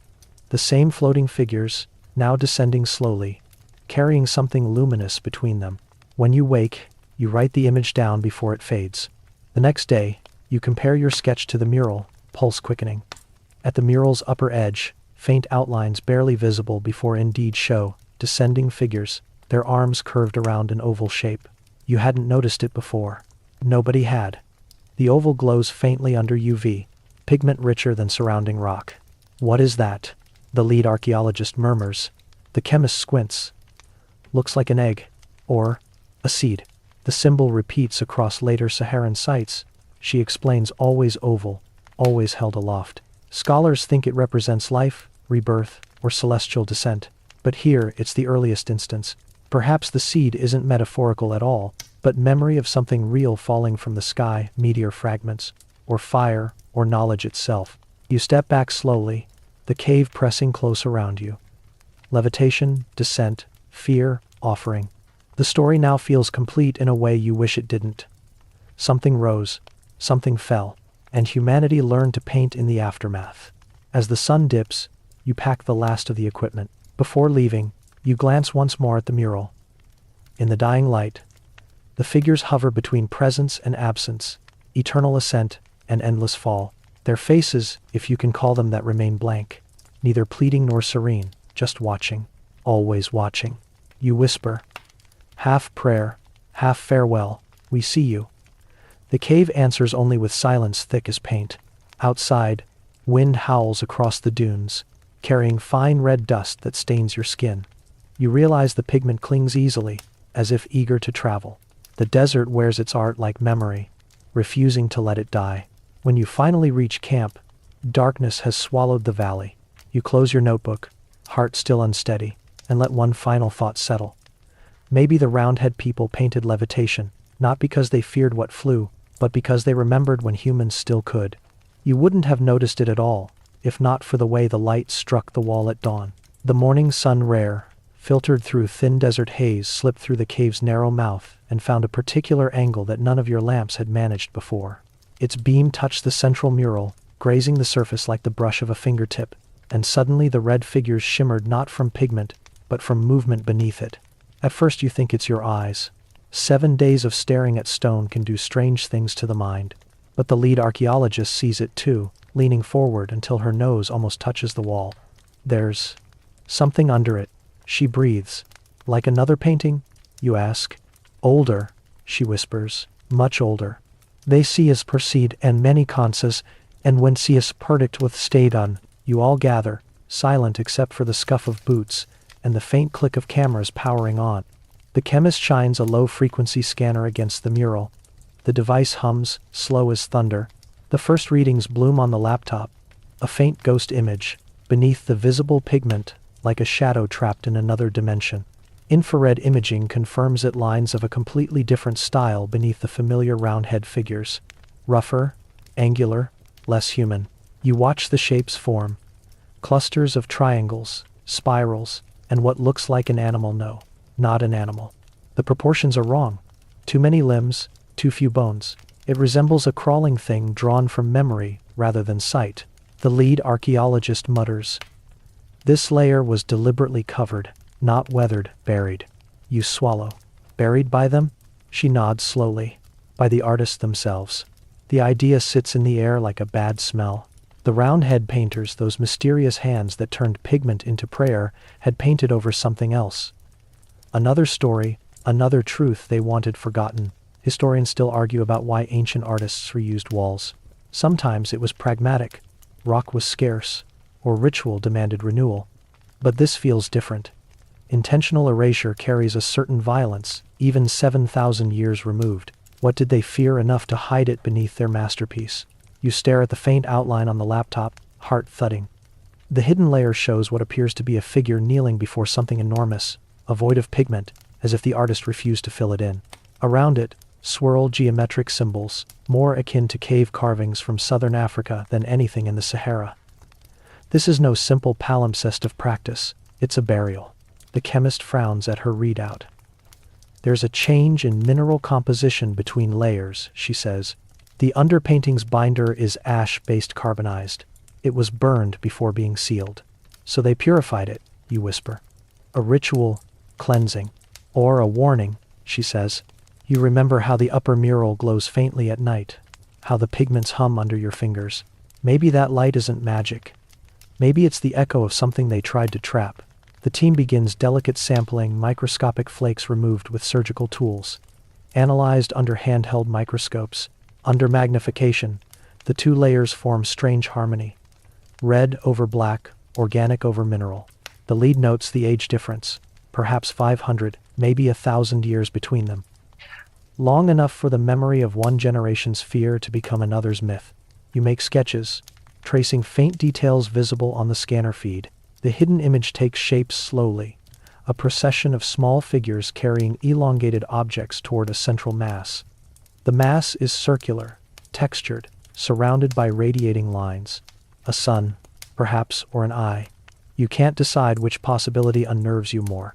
Later, while everyone debates pigment dating, you step outside to clear your lungs of dust. The air feels heavier than usual, sky brassy and low. From the ridge, the dunes look frozen mid-motion, like waves in the act of collapsing. You close your eyes, imagining the cave in its prime before burial, before silence. Perhaps torches flickered inside, smoke curling across painted ceilings, songs echoing off stone. What were they singing to? That night, analysis continues by lamplight. The generator hums faintly, its rhythm oddly syncopated with the desert wind. You sit near the entrance, notebook open. The chemist calls softly. You should see this. We stall now. Under the microscope, one sample shows something impossible.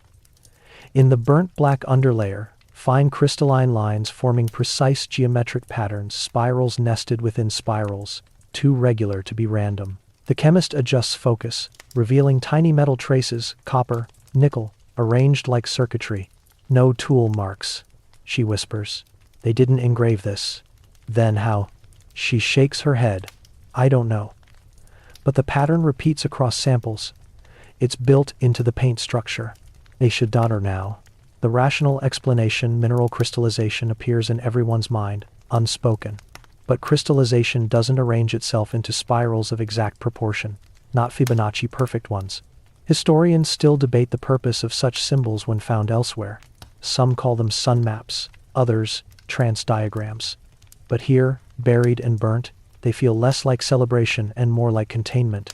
The lead archaeologist flips through her notebook, quoting a passage from a 1,960 seconds field journal about another roundhead site. They reported a sealed chamber never opened behind a wall of plaster. Locals called it the room that hums. The team never excavated. The project ran out of funding. Or nerve, someone mutters. You shiver despite the heat. The next morning, you arrive before the others. driven by the same mix of dread and fascination that fuels every discovery worth making. The cave smells faintly different: ozone, dust, and something almost sweet, like petrichor before a storm. You run your flashlight over the mural. The surface seems subtly changed, the reds deeper, the blacks beneath faintly visible. Did the pigment thin overnight? You crouch near the section where the underlayer was detected. For a moment, you swear you hear a faint crackle, a whispering hiss, like sand sliding through narrow stone. You lean closer. The sound stops. You tell yourself it's air pressure, temperature difference, acoustics. But part of you wonders if the hidden layer is shifting, reacting. Paint, after all, isn't dead. It breathes, expands, contracts. And maybe remembers. When the rest of the team arrives, the lead orders a 3D subsurface scan using penetrating radar. The machine takes hours, crawling slowly across the wall, emitting quiet beeps that sound disturbingly like Morse code. The final image renders on screen, a cross-section of the rock face, showing not just 2 but 3 strata of human activity, one visible, one buried, one deeper still. Another layer? You ask, voice hoarse. The technician nods. But it's not paint, it's void. He zooms in.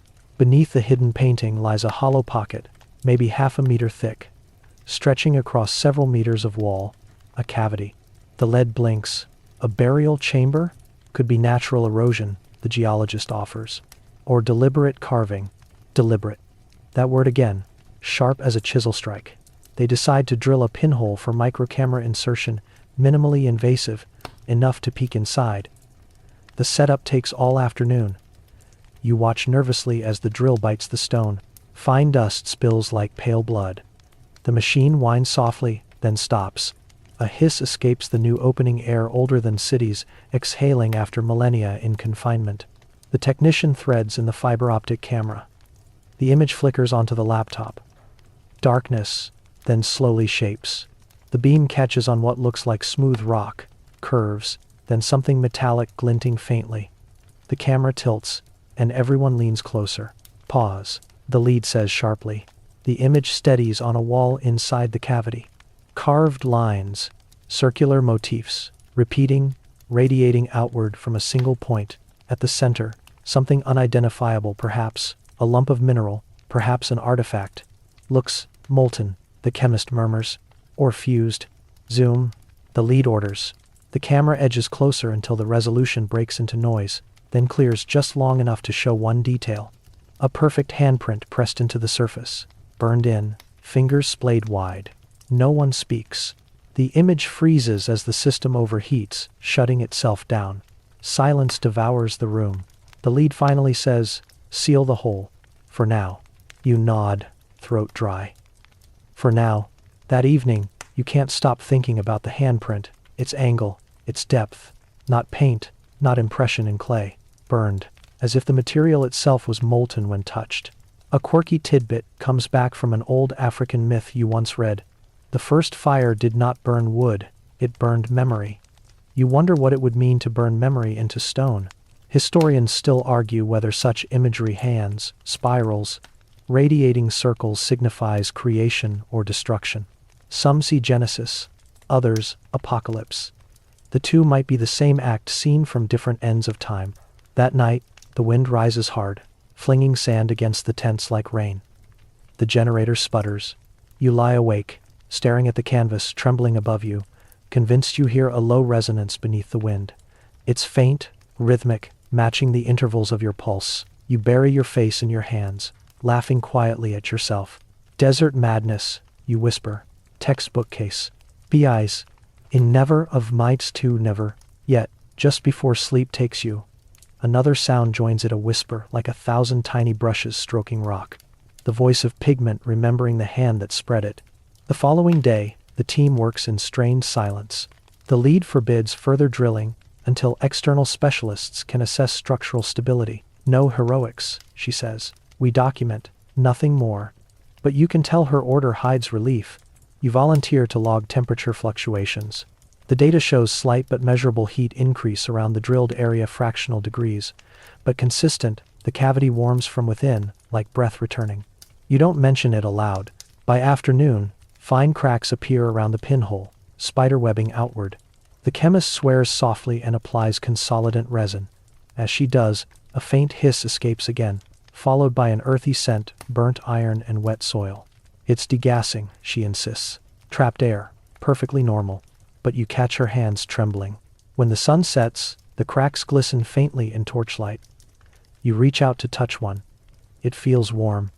You jerk your hand back instinctively. The warmth fades. You stare at your palm, expecting dust. Instead, faint pigment dusts, your skin black and red intertwined. That night, your dreams return, vivid as film.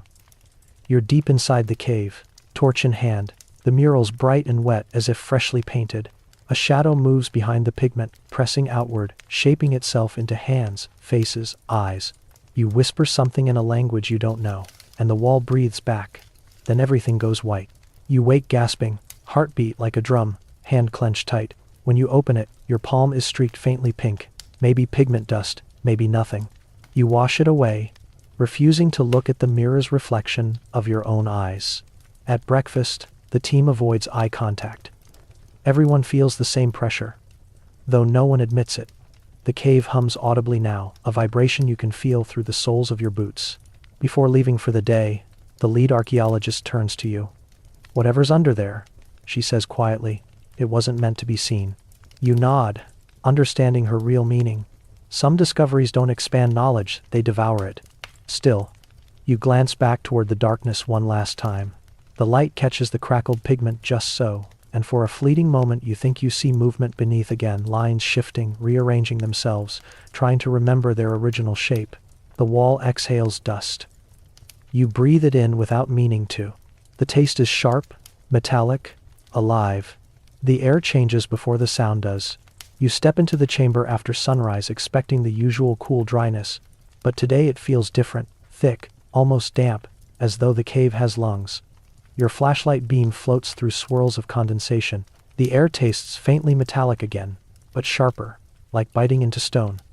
Behind you, the team lugs in equipment, talking in low tones, as if instinct warns them not to speak too loud. You kneel at the entrance. The rock floor exhales. That's the only way to describe it. An invisible gust that brushes your wrist. Warm, then cool again. The scientist in you knows it's air pressure equalizing. The difference between internal temperature and desert heat outside. But the sensation refuses to fit inside logic. It feels purposeful, rhythmic, alive. Barometric flux, says the physicist, crouching beside you. He sets down a portable gauge, eyes narrowing at the readings. No wind today. No external trigger. Maybe the cavity we drilled into last week, you ask? Maybe, he says, not convinced. The lead archaeologist joins you, watching the fluttering dust. Feels like the mountain's breathing, she murmurs. You glance at her, surprised by the admission of something unscientific. She doesn't retract it. As the morning warms, condensation forms thin films on the wall, beads merging into rivulets that trace the painted figure's limbs. It looks like they're sweating. The light catches on droplets that gather at the edge of the cracked pigment, magnifying the red into brilliant scarlet. Beneath the surface, tiny air bubbles shiver. You find yourself staring until one of them bursts, releasing a soft pop. The chemist snaps her fingers. Moisture could be interacting with mineral salts in the pigment. Hygroscopic expansion. The paint's pulling water from the air. In the sheet a side of reflate of process. In the side of reflate. So the cave really is alive, you murmur. She laughs nervously. Chemically, sure. But then the physicist frowns at his monitor again. Pressure oscillation, every 4 seconds. That's too regular for random. He sets another sensor, near the pinhole from the previous week. It hums softly, registering frequencies below human hearing. He scrolls the spectrogram. Peaks appear patterns resembling pulse waves. Seismic activity? He offers, almost hopefully. No tremors recorded, says the geologist. The desert's dead still. You exchange glances. None of you say what everyone thinks. The sound feels like a heartbeat. You spend hours logging air movement. Every 10 minutes, the pressure shifts slightly, synchronized across instruments. You imagine the buried chamber below, air trapped for thousands of years. expanding and contracting as the day warms and cools. But part of you senses something deeper, something within the rock itself, moving, settling, remembering. Historians still argue whether caves like these were chosen for their acoustics or simply for shelter. Some maintain prehistoric artists preferred echo chambers because voices sounded divine within them. Others dismiss it as coincidence. But when you whisper here, the response is uncanny. Your voice returns stretched, slowed, almost reversed. You test it deliberately, speaking nonsense syllables. The echo forms strange harmony, as if the stone chooses which parts to keep. By afternoon, your throat is raw from dust and disbelief. The team breaks for water. The chemist wipes sweat from her temple, streaking it red from stray pigment dust. You know, she says lightly. If you stay quiet long enough, you can almost hear it breathe. You listen. The sound is there, faint but steady, a low inhale, exhale, almost below perception. The pressure gauge flickers in sync. Outside, the sun blazes mercilessly, sand rippling like molten metal. Inside, the cave's breath cools your skin. The contrast feels like standing between two worlds. You document methodically temperature, humidity, vibration. The numbers behave until mid-afternoon, when the air thickens again. The instruments spike, pressures dropping fast. The physicist warns. A tremor ripples underfoot, subtle but unmistakable. Dust sifts down from the ceiling. The lead shouts for everyone to move back. You stumble toward the entrance just as a dull boom reverberates deep inside the stone. Not a collapse, more like a hollow thud, followed by a drawn-out sigh. The air rushes past your face, warm and damp. Then silence. When the dust settles, no cracks appear, no new damage visible. The only change is the smell. Fresh earth, like rain on clay. You glance at the lead. Her expression mirrors your own unease. "What the hell was that?" someone whispers. The physicist checks the instruments. The cavity vented. A sudden release of trapped gas, maybe. Could be CO2, could be nitrogen. Nothing dangerous in small amounts. But his voice lacks conviction. You all know what it felt like: exhalation, not eruption. That evening, you replay audio from the sensors. The hum recorded before the thud contains faint modulation. When slowed down, the pattern almost forms rhythm. You let it loop. Ah, ah, ah. Like breathing, the realization crawls under your skin, until even the generator's drone sounds alive. You shut the laptop and step outside. The desert night stretches cold and infinite. Stars sharp enough to cut. You breathe deeply, matching the rhythm you'd just heard. And for a moment, it feels like the entire landscape inhales with you.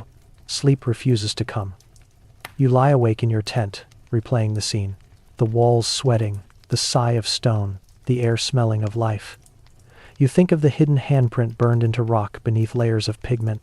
If the cave truly breathes, maybe that's its pulse. Maybe you drilled into a vein, and now the mountain knows it's bleeding. A quirky field note from decades ago crosses your memory, written by an old French explorer at another site. The cave sang to us when the moon rose, and the wind in the valley answered in kind. Scholars dismissed it as poetic exaggeration. Now, you're not so sure. Historians still debate whether prehistoric sites like these inspired early myths of living mountains and speaking stones. Many cultures personified caves as wombs of the earth, places where gods slept or spirits gestated. Looking at the chamber now, slick with moisture and exhaling mist, you understand why. It feels less like architecture and more like anatomy. The next day, the air smells sharper, metallic tang intensified. The chemist insists on measuring gas composition. She returns with results that make your scalp prickle. Elevated traces of ozone and impossibly methane. Oxidation from organic material, she says, frowning. But there's nothing organic down there. You ask if it could come from decomposing microbes in the pigment binder. She shakes her head. These gases are too concentrated and too fresh. Something's creating them now. You both stare at the dark mouth of the cavity behind the mural. Later, while the others record data outside, you remain inside alone, notebook in hand. The cave is quieter today, too quiet. Your own breathing sounds intrusive. You switch off the lamp, letting your eyes adjust. Faint light filters in from the entrance, illuminating just enough to outline the murals. The red figures glisten in darkness. Slowly, a faint ripple moves across condensation on the wall outward, from the center of the mural, as if something inside sighs again. The drop in temperature is immediate. You see your breath fog briefly, then vanish. You whisper, "All right, you win. You're alive. In for the video and then right stuff live." The words echo back, distorted, drawn out, overlapping themselves, until it sounds like multiple voices repeating alive, alive, alive. You laugh, the sound shaking. "Okay, that's rude," you mutter. But your humor feels thin. You step closer to the mural, hand hovering just shy of the pigment. The air near it vibrates faintly, like heat rising from asphalt. Your palm tingles. Electrostatic discharge? The physicist guesses later when you describe it. Ion buildup from mineral friction. Friction with what, you ask? He doesn't answer. That evening, clouds mass on the horizon, rare weather brewing. The wind changes pitch, whistling through canyons in steady rhythm. From camp you can see dust spiraling up from the cliffs. The cave mouth exhales visible mist now, thin but continuous, like breath on a cold morning. You all stand watching until darkness swallows it. When the storm finally hits, it's dry thunder, lightning without rain. Every flash illuminates the valley white. For an instant, the entire cliff glows, revealing subtle seams of mineral across its face, veins of iron and quartz converging directly into the cave. The mountain is wired, like circuitry buried in stone. The physicist photographs it furiously, muttering equations. You just stare, unable to shake the feeling that each flash is a heartbeat. The lightning syncing with the rhythm recorded inside. Back inside the tents, nobody sleeps. The air smells of ozone, skin tingling with static. The generator cuts out briefly, plunging camp into silence except for thunder's distant growl. Then, faintly, you hear it again, not thunder, but a low, continuous rumble rolling from the direction of the cave. A breath drawn inward. The next morning, calm returns. You walk toward the site early. Dew forming on dune crests, like glass beads. Inside, condensation drips steadily.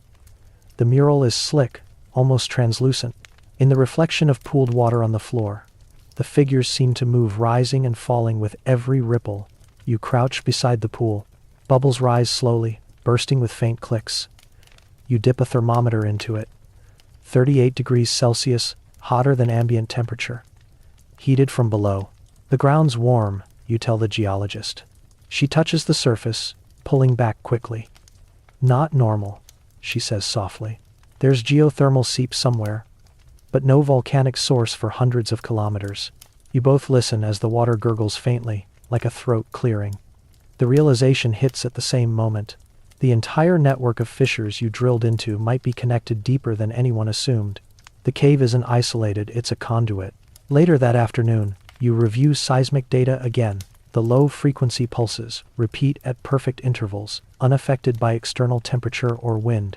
The physicist overlays the sound with heart rate data from a resting human. The match is unnervingly close.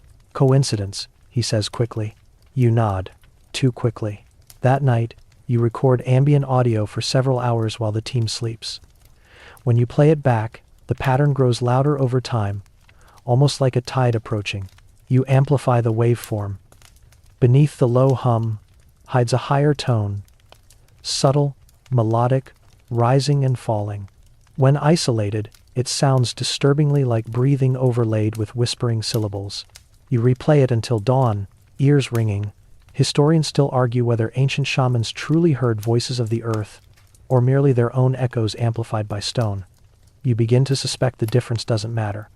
What they heard changed them. Maybe that's why they painted, to make sense of the mountain that spoke in breaths and murmurs. When sunlight returns, the condensation has dried, leaving salt crystals outlining each painted limb like frost. The mural gleams with renewed brilliance, red brighter than ever. The chemist smiles faintly, mistaking beauty for stability. But you notice something else. A small flake of pigment has lifted near the corner where you first heard the sigh. Beneath it, faint blackness. Another layer waiting to breathe. You close your notebook slowly. "We stop here," you say aloud, voice hollow. But the echo that comes back sounds almost amused, almost human. You turn toward daylight, feeling the warm breeze rush past your ears. The cave exhales one final time behind you, a long, quiet breath that carries the scent of stone and something unmistakably organic, like skin warmed by Sunday. You don't look back. The first palm print appears almost by accident. One of the students, dusting the lower wall near the entrance, calls your name with that uncertain tone field archaeologists use when they think they've ruined something precious.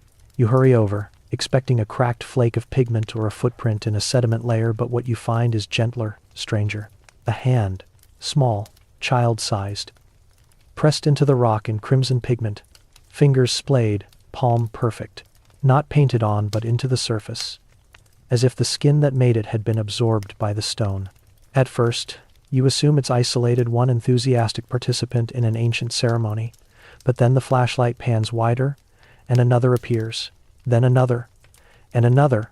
Soon the wall blooms with them, a garden of hands, hundreds, maybe more scattered across the chamber like the aftermath of some silent applause frozen in time. The team falls into reverent hush. Even after all the uncanny discoveries of the past week, this stops everyone. There's something immediate about handprints. They bypass intellect and speak directly to recognition. You look at them and think, they were here. The chemist crouches close, measuring dimensions. Average span 8 to 10 centimeters, she murmurs. Most of them, children. Begins tonly words, Rowden. The lead archaeologist traces one with a gloved finger, and upside down, she's right. Nearly half the palms are inverted fingers pointing toward the ground, wrists upward. It isn't random. The pattern alternates upright and inverted in deliberate rhythm, like an ancient code. Historians still argue about why prehistoric peoples pressed their hands onto stone. Some say it was identity proof of existence in a transient world. Others call it protection magic. The palm as ward, the wall as threshold. The inversion complicates both theories. A downward-facing hand in later cultures often meant invocation, a calling of spirits, rather than a warning against them. You swallow. Perhaps the round-head artists weren't trying to keep something out but to keep something in. You run your own hand parallel to one of the prints. The match is unsettlingly close. The pigment, iron oxide rich, gleams darkly, even after millennia. When you exhale, a small gust of breath sends fine dust swirling across the wall, softening the contrast. For an instant the hands seem to shift, fingers flexing under a layer of air. The chemist samples a flake, whispering readings into a recorder. Trace proteins again, she says. Definite hemoglobin, maybe mixed with clay or ash. She hesitates, then adds quietly, some of the impressions aren't paint at all, they're negative. Negative? If you work. Blown around the hand, not printed by it. Like airbrush stencils. Except, she gestures to the narrowness of the cave. They'd need tubes to blow through. And lungs strong enough to spray this thick. You imagine small bodies pressed to the wall, inhaling dust and copper, exhaling art. Outside, wind keens through the valley, rising and falling in uncanny sympathy with your thoughts. A quirky anecdote surfaces from your studies. In 1994, researchers at Chauvet Cave found that most ancient hand stencils belonged to women and adolescents, not men as once assumed. Artists of breath, they called them. Maybe here too, it was the young who carried pigment in their mouths, who left ghosts of themselves behind. The notion feels intimate, almost tender, until you notice the placement, how every cluster of hands frames the round-headed giants above, as if the children reached upward toward them, worshipping or begging. By afternoon the counting becomes ritual. You lose track after 300. Some palms overlap, generations layered atop one another. The oldest prints have faded to rust. Newer ones remain deep maroon. Time itself has turned into sediment of touch. The lead archaeologist proposes mapping them digitally. The physicist projects a grid across the wall, laser dots blinking like constellations.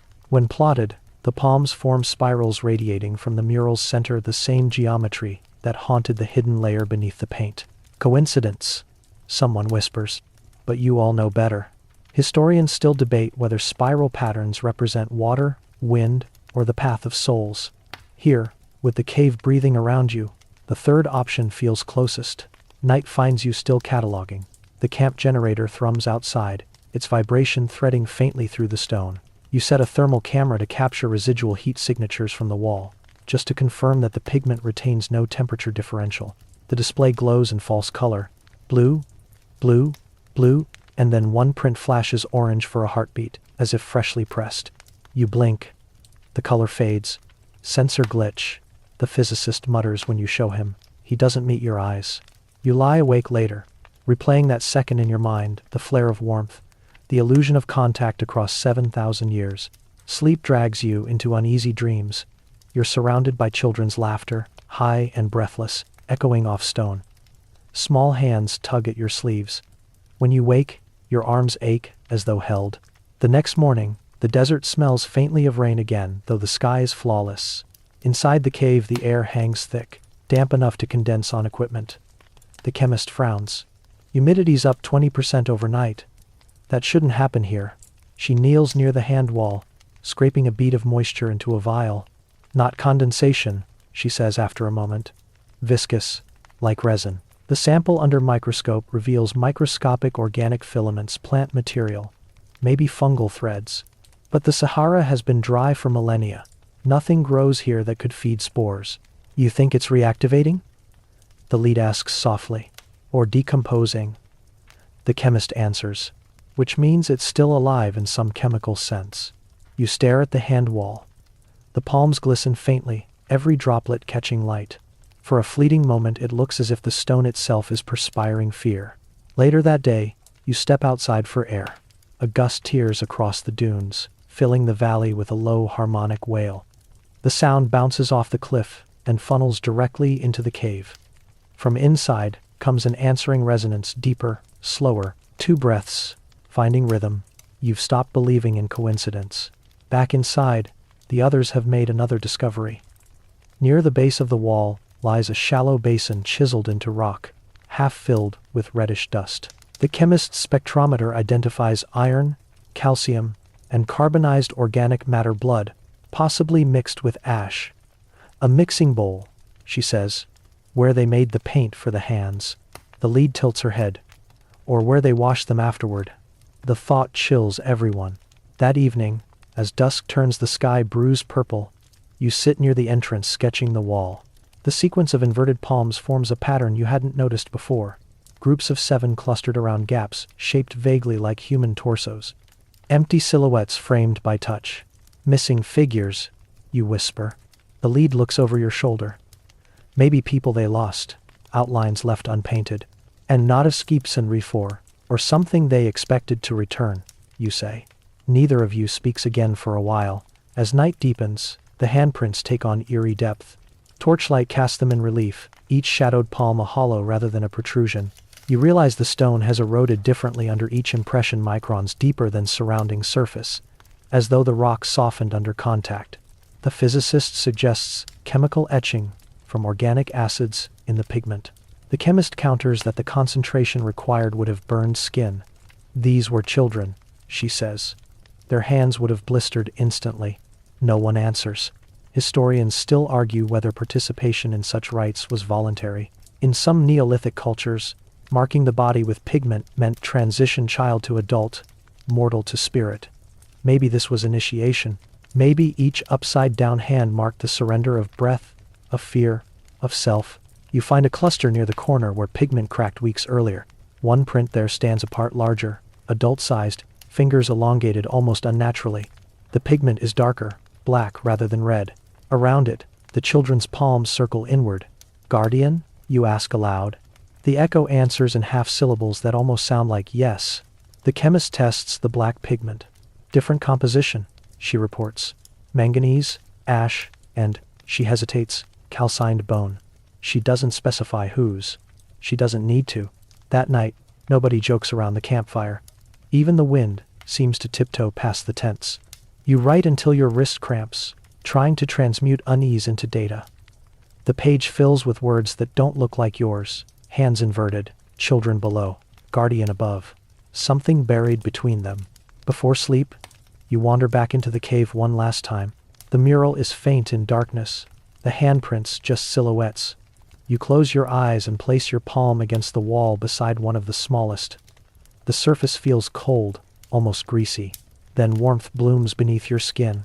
Subtle but definite pulse meeting pulse. You yank your hand away.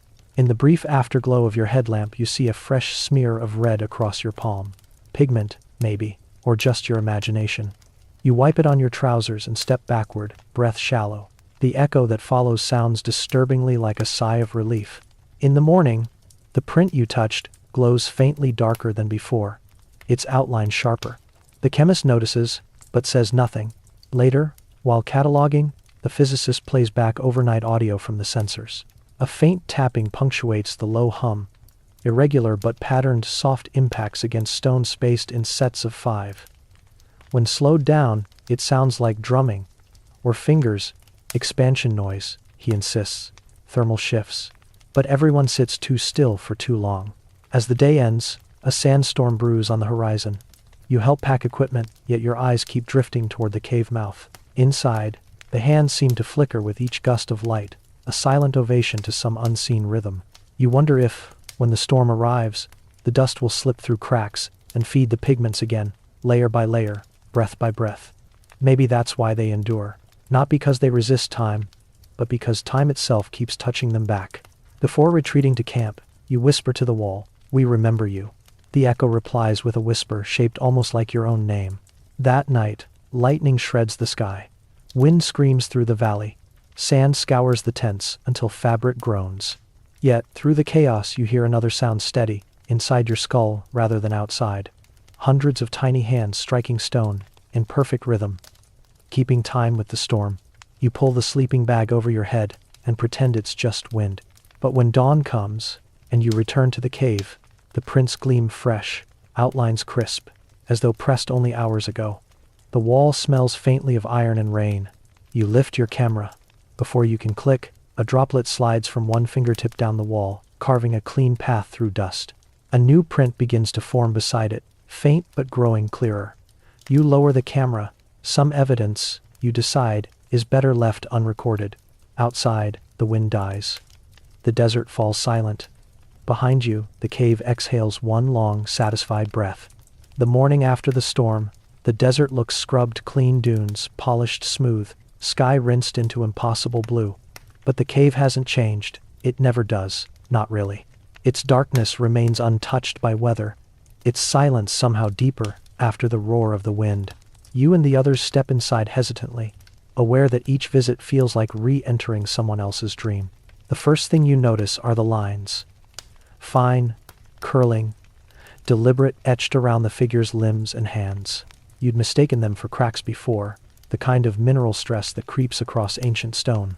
But the light, fresh and precise from the morning sun, exposes something different.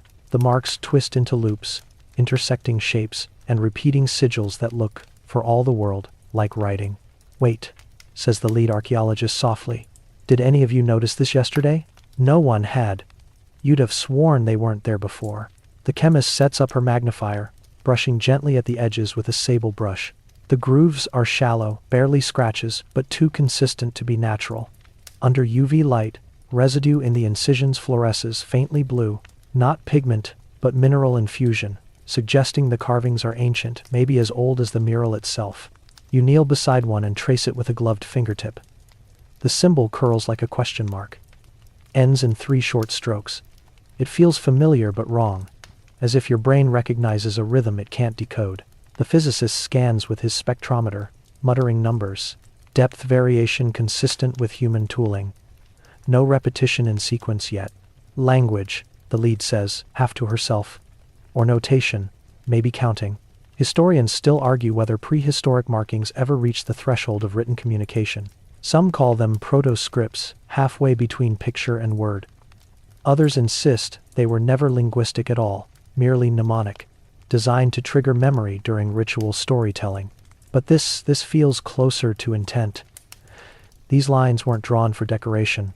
They coil around the central figures like an orbiting script, repeating certain shapes near the head and chest of the floating beings. You sketch them carefully. One resembles a 3-pronged trident, another, a spiral ending in a dot. Between them lies a lattice of crosshatched diamonds, like a net. When you step back, you realize the pattern flows in concentric rings, each encircling the mural's center. The layout's geometric, the physicist murmurs, like code, or Vibration mapping.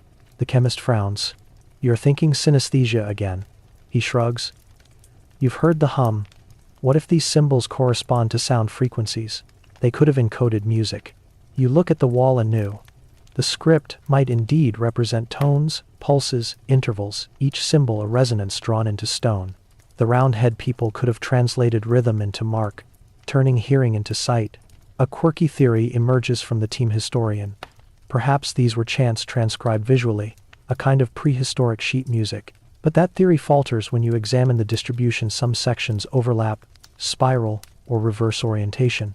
It's not linear, it's recursive, like the echo of language folded upon itself.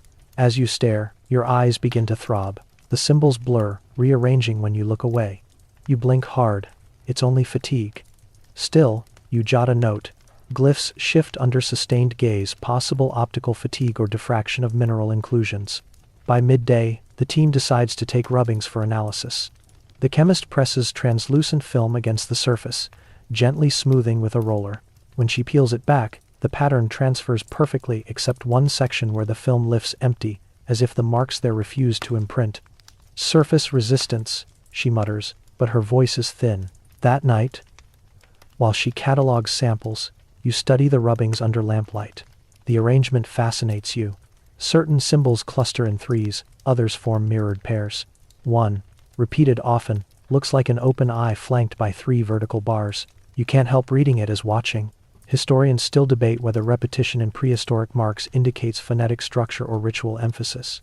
In some sites, clusters of dots beside animals correspond to counting days, seasons, kills.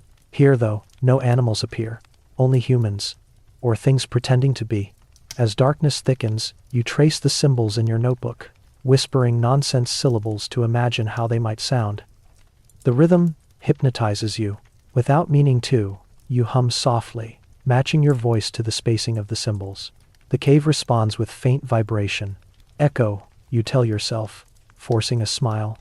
But the tone that comes back isn't quite your pitch. It bends, climbs, corrects. As if something is harmonizing. The physicist later laughs it off. Standing waves. Acoustics of the chamber. You hit a resonant frequency. Which frequency?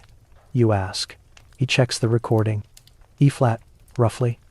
Same as the hum we measured before. The coincidence prickles the back of your neck. The next morning, you return early to map the full extent of the carvings. The script continues further than expected across the ceiling, down the side walls, even partially under sediment at the floor. The entire chamber might be wrapped in language. You photograph meticulously, noting how each curve mirrors another across the opposite wall, forming symmetrical dialogue. At one point, while photographing a cluster near the entrance, you notice a thin layer of darker mineral filling the grooves. You chip a sample. Under microscope, it reveals metallic flakes arranged like microscopic scales, natural crystal formation, perhaps, or residue from a pigment long lost. When illuminated from beneath, the flakes reflect light in intricate interference patterns, creating faint, prismatic halos. The chemist gasps softly. That's not mineral. That's synthetic lamination microlayering. Like someone fused metallic powder intentionally. She bites her lip. They engineered this surface. The lead archaeologist exhales sharply. You're suggesting nanostructure. I'm saying the texture shouldn't exist. Yet it does. The conversation spirals quickly into disbelief. No one wants to record the phrase synthetic compound in official notes. They compromise on unidentified reflective inclusion. Science prefers mystery disguised as restraint. That evening, the historian attempts digital overlay comparison between the symbols and known proto-scripts. Vincha, Tifana, early Egyptian. None match exactly. But when she inverts the contrast, something uncanny happens. The negative space forms coherent lines resembling constellations. You're joking, you say. She shakes her head. Look, this curve matches Orion's belt from around 5000 BCE, if rotated 90 degrees. And these points here, Sirius, Canopus, Aldebaran. So it's a star map? Or an instruction, she says quietly. Historians still argue whether prehistoric star charts existed at all. Most scholars dismiss the idea astronomical precision required mathematical frameworks not developed until much later. Yet, The roundhead murals defy chronology in every other way. Why not cosmology too? That night, unable to sleep, you sneak back into the cave alone. The symbols glimmer faintly under moonlight sneaking through the entrance. You switch off your torch, letting your eyes adjust. Slowly, you begin to see what no artificial light reveals. Faint phosphorescence threading the carvings, subtle but unmistakable. The marks glow, connecting in lines that mirror the constellation overlay from earlier. You whisper a laugh that dies halfway out of your throat. It's just residual luminescence, you tell yourself. But deep down, you know better. You pull out your notebook and begin sketching the glowing pattern. The air feels heavier the longer you stay. Each breath echoes slightly, as if something inhales with you. When you hum softly again, E-flat, the light intensifies momentarily, then fades. Outside, thunder grumbles far away. You pocket your notes and turn to leave. Before exiting, you glance once more at the wall and realize something you missed before. The symbols closest to the ground aren't abstract at all. They're linear arrangements of tiny figures, humans drawn in miniature, each kneeling before a spiral. Some raise hands. Some lie prostrate. And above them, larger glyphs curve downward like speech bubbles. You freeze. The composition suggests dialogue, humans listening to something unseen. In the days that follow, the team focuses entirely on translation attempts. The historian builds frequency matrices of recurring shapes. The physicist converts those sequences into tones, using computer software to hear the writing. The result is haunting, a slow, ascending melody punctuated by rhythmic, low pulses. Music, he says softly, or message, in I was to the saved ultime, the chemist adds. Or warning. The sound, played through the portable speaker, transforms the cave. The air vibrates gently, dust rising in lazy swirls. The wall seems to shimmer, not visibly moving, but trembling in sympathy. When the playback stops, the hum lingers a moment longer, as though the cave itself finishes the phrase. Historians still debate whether such acoustic experiments risk contamination of archaeological integrity. You can already imagine future papers condemning your recklessness, but none of that matters in the moment. What matters is the sense that, for the first time, the chamber acknowledges you. That night, you dream in symbols. Spirals spin endlessly, merging with eyes and tridents until language and image collapse into sound. Voices murmur through your sleep, speaking syllables shaped like your breathing. When you wake, your notebook lies open beside you. A phrase scrawled in red pencil, you don't remember writing. The mouth of stone remembers its singers. You tear the page out and burn it before dawn. The next morning, the lead announces a suspension of experiments. We need analysis, not seances, she says sharply. You agree, though part of you feels like you're abandoning conversation mid-sentence. Still, you sneak one last glance at the carvings before leaving. The light catches on the grooves, and for a fleeting instant, you see them differently, not as language, but as a face. A vast one, made from curves and lines, looking outward from the stone. It's not anthropomorphic exactly, but the illusion is perfect enough to freeze your breath. You blink, and it's gone. Outside, sunlight pours mercilessly over the desert. You close your eyes, trying to steady yourself. Maybe the carvings were never meant to be read or sung. Maybe they were mirrors reflecting the viewer's own mind until meaning broke through. That thought terrifies you more than any whisper ever could. Because, if true, the symbols won't stay silent for long. They'll rewrite themselves each time someone dares to look. You shoulder your pack, feeling grit grind between your teeth. Behind you, from within the darkness, comes a faint sound, stone settling perhaps, or the dry rasp of something dragging itself across the wall, retracing old words. By now you've learned the rhythm of the cave, the sighing hum, the faint condensation in the morning, the temperature dip when clouds pass overhead. But this new discovery steals all breath from the routine. It happens mid-afternoon, just when fatigue dulls even wonder. The light from a mirror board, angled by the historian to illuminate high on the wall, hits a patch of pigment that none of you had noticed before. At first, it looks like a stain, an irregular blotch of faded brown. But when the beam steadies, the stain resolves into a figure. A woman, not just another roundhead, but something grander, more deliberate, occupying the mural's heart where pigment had always seemed too dark to show detail. Her form stands twice the height of the surrounding figures, rendered in deep red so aged it borders on black. She has no face, only a smooth oval haloed by white dots. Her arms stretch downward, long and impossibly slender, ending not in hands but in lines that blend into the sea of smaller figures below. The historian whispers, "She's always been there, we just couldn't see her." His not privately. The lead archaeologist wipes her brow. "How do you miss an entire goddess?" You all laugh, but the sound trembles. Under raking light, additional details emerge. Around her torso spirals a pattern of thin, wave-like bands, alternating dark and pale, like a dress woven from shadow and dust. The dots around her head, 21 in total, form an imperfect circle. You trace them with your flashlight beam and realize they mimic a lunar cycle. Crescents, halves, fullness. "She's the axis," says the physicist, awe edging his tone. "Everything else orbits her." "No das. When no contadao." The chemist kneels at the base, sampling pigment flakes. "Different binder again," she says. "This mixture's got higher calcium. It's been reinforced intentionally, like they wanted her to last longer." Ones have come down, and ones have gone. Historians still argue whether central female figures in prehistoric art represent fertility, authority, or divinity. But this feels less motherly than cosmic. There's a tension in her shape, an elegance bordering on menace. Even without a face, she commands the room. "Could be an ancestral matriarch," the lead says, though she sounds unconvinced. "Or a deity, maybe both." You step closer. From this angle, the faceless oval seems to shimmer faintly. Not luminescent, but reflective, tiny flecks of mica catching stray light. For a moment, you swear the blank face deepens into void, darker than shadow. You blink, and it's flat again. The historian mutters, "Local legends speak of the mother of silence, the one who swallowed sound." "Appropriate," you say softly, "for a cave that hums." Contention. The team begins mapping her proportions, photographing every centimeter.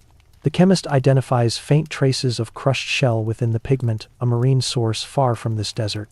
That alone rewrites the map of trade or pilgrimage. Whoever made her carried the sea into the sand. A quirky field note appears in an old colonial report the historian digs up that evening. It mentions the Lady of Tin Hinan, a mythical queen said to have ruled from a cave before the desert became barren. Her tomb lies thousands of kilometers away, but oral tales stretch wide. In some versions, she descended from the stars. In others, she was the last witness to a flood that erased the green world. The timelines don't match, but myth rarely obeys time. When you return inside that night, the air feels heavier, the shadows thicker. The light from your lamp glides over the woman's form, and you notice something previously overlooked. The smaller figures around her aren't worshipping, they're recoiling. Their limbs bend backward, their postures contorted as though drawn toward her unwillingly. The lead's voice drops to a whisper. "That's not adoration, that's fear." Under UV light, faint halos surround their heads, pale rings radiating outward, similar to shock waves in physics experiments. The chemist tilts her head. Energy depiction? Maybe symbolic representation of sound, vibration? And since for one did in the sightly work in free tal US, and then a rate for more of the decide misated worse. Or soul extraction, the historian says flatly. The group falls silent. You record details meticulously. The proportion between central and peripheral figures. The recurring motif of inverted triangles below her feet. Triangles have appeared elsewhere too, beneath the levitating beings, within the hidden underlayer. But here they converge directly beneath the goddess figure, forming what looks disturbingly like a doorway. The physicist checks thermal readings. "Temperature variance here," he notes, pointing at the triangles. "Half a degree warmer than surroundings." "Residual heat from our lamps," the chemist suggests. "Then why isn't the rest of the wall warmer too?" In comes to the slicer. One for dogs, and of like Tames's slice. Historians still debate whether ancient artists intentionally manipulated temperature effects through mineral composition. Some pigments absorb heat differently. Perhaps the goddess was engineered to feel alive. Still, you can't shake the sensation that she radiates something presence, maybe, or memory. Every time you look away, peripheral vision insists her posture has changed. Late that night, you find yourself sketching her by lantern light. Without meaning to, you draw her face filled and no longer blank, but carved with features, eyes closed, lips parted, expression serene. When you notice, you tear the page out, unsettled. Sleep comes fitful. You dream of water, endless and dark, lapping at cave walls. A woman stands waist deep in it, arms open, hair drifting like smoke. She speaks, but her voice arrives as vibration through bone rather than ear. You came from my breath, she says, and you will return when the air runs out. You wake gasping. The next morning, the air indeed feels thinner. The barometer dips again. The physicist frowns. Pressure flux repeats in 21-hour cycles, he mutters. Same as the dots around her head. The lead stares at him. Are you saying she controls it? I'm saying coincidence stopped being an option 3 days ago. The Skritman something self-remager. The Skritman Dodamar. The chemist studies the pigment sample under microscope. Organic binders partially rehydrated. Moisture content increasing. Either the cave's microclimate's shifting or the paint's absorbing water from nowhere. The days now prize. As the day wears on, condensation forms again, this time only around the goddess's form. The droplets outline her silhouette, sparkling under light. The historian murmurs, she's weeping. No, you say before thinking. She's waking. The others glance sharply, but you don't retract it. By sunset, the temperature anomaly deepens. Instruments near the goddess register steady rhythmic pulses, minute oscillations in air density, matching that now familiar low hum. The physicist plots the wave. E flat again, faint but perfect. She's the source, he whispers. The hum originates here. The lead rubs her temples. That's impossible. You step forward, place your palm near the wall, not touching, just hovering. Warm air grazes your skin, faint but perceptible. It's coming through her, you say quietly. That night, you dream again, this time standing inside the mural itself. The dots of her halo orbit you like moons. Beneath your feet, the triangles open into black corridors spiraling downward. You hear breathing from below, steady, massive. The goddess reaches toward you, her fingers stretching until they blur into beams of light.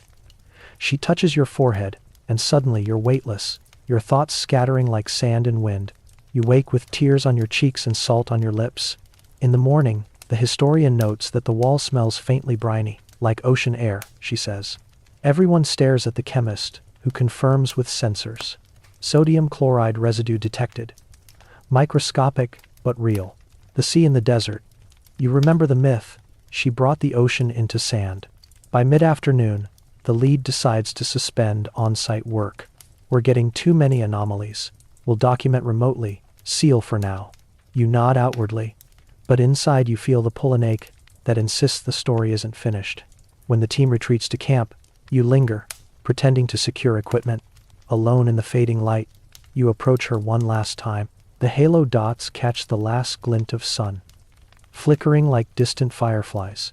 I think I understand, you whisper. The echo that returns is soft, melodic, almost kind. Your flashlight flickers. In that dim strobe, her faceless head seems to tilt slightly toward you. It's nothing, you tell yourself, but your pulse refuses to believe it. You back away slowly. The hum follows you to the threshold, low and patient, like breathing from a mother watching her child leave home. Outside, the desert glows red in twilight. You turn once more to look back. The entrance seems darker than before, thicker, like liquid shadow. The air from within brushes your face warm, almost affectionate. You whisper, "Good night," though you can't say to whom. That evening around the fire, the team discusses logistics for withdrawal. No one mentions the goddess directly. Conversation drifts to neutral topics, funding, permits, home. But each time, the wind shifts and carries a faint note of that low E-flat hum from the cave. Everyone falls silent, staring into their cups. Historians still argue whether prehistoric depictions of goddesses signified reverence for nature or terror of it. You suspect it was both. She might have been creation and catastrophe. Mother and Ma, a mirror for whatever the painters feared most. You spend that night awake, listening to the wind. Somewhere between wakefulness and dream, you feel her again, vast, faceless, infinitely patient. The hum vibrates softly through the ground, syncing with your heartbeat until distinction vanishes. At dawn, the instruments register one final spike, pressure surge, micro-vibration, brief warmth, radiating outward from the wall. Then, silence. When you enter the cave, she looks unchanged. The condensation has dried. The air is still. But beneath her, at the apex of the triangular base, A new crack runs through the pigment fine, vertical, deliberate looking. You crouch to inspect. The fissure descends deeper than the rest, narrow enough to slide a finger into. From within, the faintest trace of cool air escapes, carrying a whisper that sounds almost like a word. It might have been your name. You step back slowly, notebook trembling in your hands. The lead calls for packing equipment. "We're sealing her today," she says. You nod, eyes never leaving that tiny crack. Whatever sleeps behind it, you realize, hasn't forgotten to breathe. Sleep becomes the enemy first. You tell yourself you'll rest just one night, maybe two, before the team resumes cataloging. But exhaustion doesn't mean rest anymore, it means slipping sideways, falling into the same place every time. The cave, the hum, the faceless woman. In the dream, she never moves toward you directly. She stands in the same spot on the mural wall, halo of dots glimmering, her long arms tapering into rivers of light that stretch toward the ceiling. Sometimes she opens her mouth, and the sound is the same note the instruments recorded. That impossible E-flat, thrumming through your bones until your teeth ache. Other nights, she doesn't speak at all. The silence itself bends the air around her like gravity. You wake each time drenched in sweat, hands twitching, a metallic taste coating your tongue. It feels like the air from inside the cave has followed you out, thin, electric, too alive.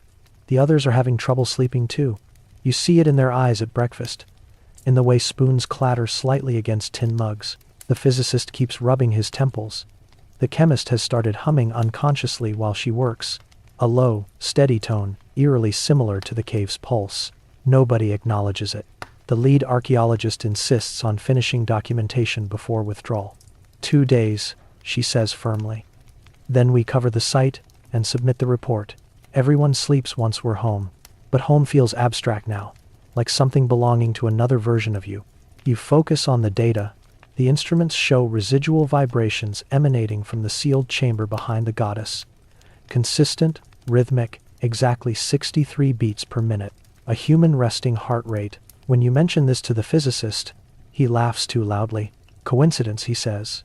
The mountain's just breathing like it always has.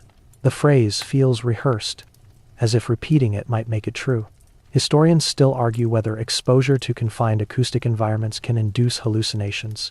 Some call it resonant suggestion, sound waves manipulating the body until the mind obliges with visions. But if that were the case, your dreams wouldn't synchronize so neatly with everyone else's. You learn this the next morning, when the chemist looks up from her coffee and whispers, "Did anyone else see the water last night?" The table stills. "What water?" the lead asks cautiously. "The flood." It came up to her waist. Her voice trembles, and she wasn't still. She was walking. "Beyond from narrated decritus." The historian goes pale. "She spoke to me," she says quietly. Said, "The dust remembers its shape." The physicist forces a chuckle. "Mass psychosis," he mutters. "We're all just primed by suggestion." But then the lead clears her throat. "I heard her too." No one laughs after that. The day crawls by. The wind howls across the dunes, blowing fine sand into camp no matter how tightly you seal the tents. It sticks to your skin like static. Inside the cave, the air is cooler but denser, almost viscous. You can feel the vibration through the soles of your boots. The mural looks unchanged, yet you can't shake the impression that the goddess's halo of dots has rearranged subtly, imperceptibly. "Pareidolia," you whisper under your breath.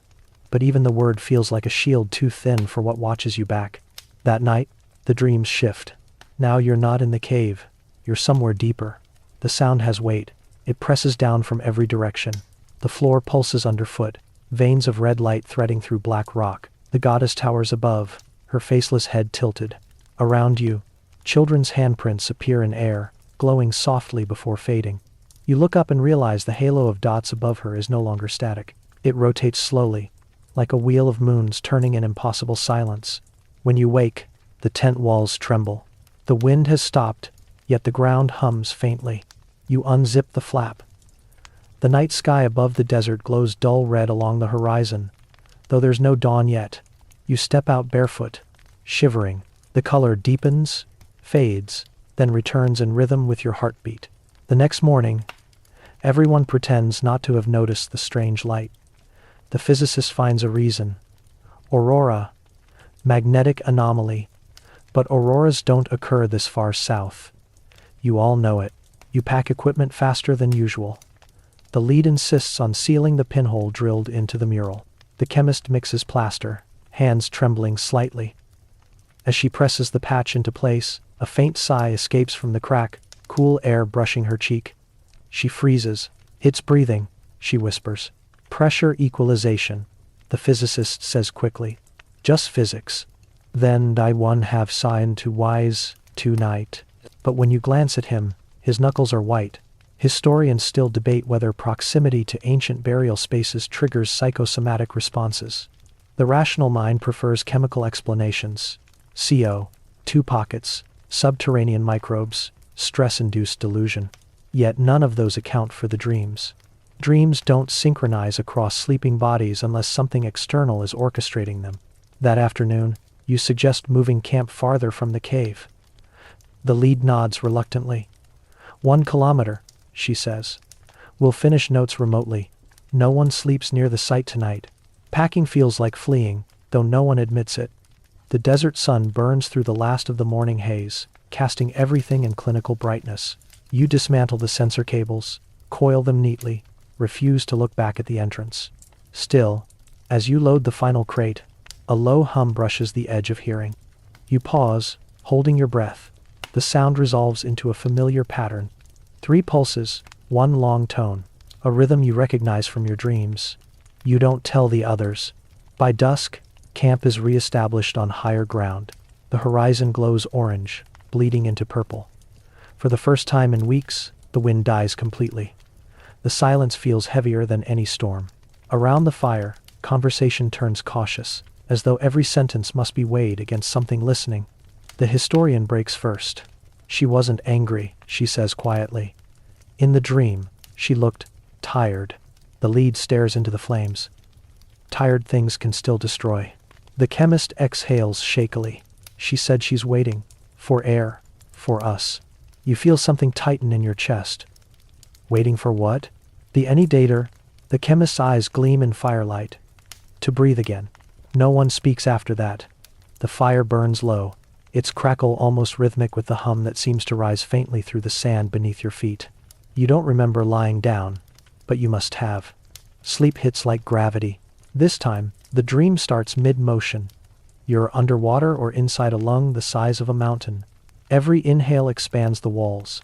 Every exhale sends vibrations rippling through your body. The goddess floats ahead, arms open. The halo spins faster now, casting beams of silver that pierce the dark water. She gestures once, and the scene fractures, images flicker.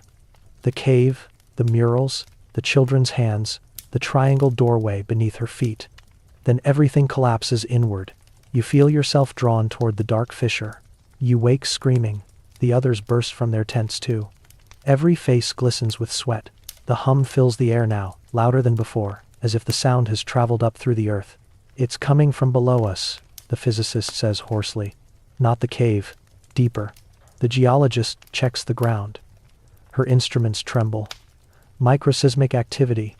Subsurface cavities resonating. "From what?" the lead demands. The geologist shakes her head. "Nothing natural vibrates that evenly." Dawn crawls over the horizon, weak and colorless. None of you speak while dismantling equipment again. You agree to leave. The site has given enough. Whatever lies below can remain buried. But the desert doesn't release you easily. Halfway through packing, the wind returns, not fierce, but steady, carrying sand in thin sheets that glitter faintly in the sunday. You turn toward the cave, instinctively. From this distance, it's just a dark slit in the cliff, shadow among shadows. Yet even at a kilometer away, you see movement, the faintest shimmer of light deep inside. The physicist lifts his binoculars. "Reflection," he mutters. "Maybe one of our lamps. Except, all your lamps are here." The shimmer grows, pulsing in rhythm with the hum that trembles through your feet. The air tastes metallic again. Your ears pop. The geologist shouts something about pressure, but the wind swallows her words. Then silence. A single second stretched thin as wire. And from the cave mouth comes a sound you feel rather than hear. A vast exhale. The sand underfoot ripples outward in concentric circles, as if struck by invisible waves. When it passes, the air smells of salt and ash. The shimmer fades. You all stand frozen. Finally, the lead says, "That's it. We're leaving. Now." You don't argue. Historians still argue whether ancient sites affect modern visitors psychologically or magnetically. Some studies claim geomagnetic fluctuations near cave complexes can disrupt neural signals, inducing trance states. If that's true, then every one of you has been a marionette dancing on invisible strings. But as the trucks lurch forward across the dunes, you glance back one last time. The cave mouth seems smaller now, calm, indifferent. For the first time in days, no hum follows. You almost convince yourself it's over until you notice the chemist beside you staring at her palms. "What is it?" you ask. She turns them toward you. Faint red dust coats her skin, not from handling pigment or soil. You cleaned all that away. The hue is unmistakable, the same as the handprints. She whispers, "It wasn't on me when we broke camp." No one speaks for the rest of the ride. That night, you stay at a small desert outpost, concrete rooms, humming refrigerators, ordinary electricity. Civilization feels obscene in its brightness. You shower 3 times, but still smell iron and ozone. When you finally collapse into bed, the silence feels wrong, too clean, too hollow. You dream one last time. You're standing on the shore of a black sea, waves glimmering with phosphorescent red. The goddess stands beside you, halo dots spinning like constellations. She whispers, "The breath you take is mine."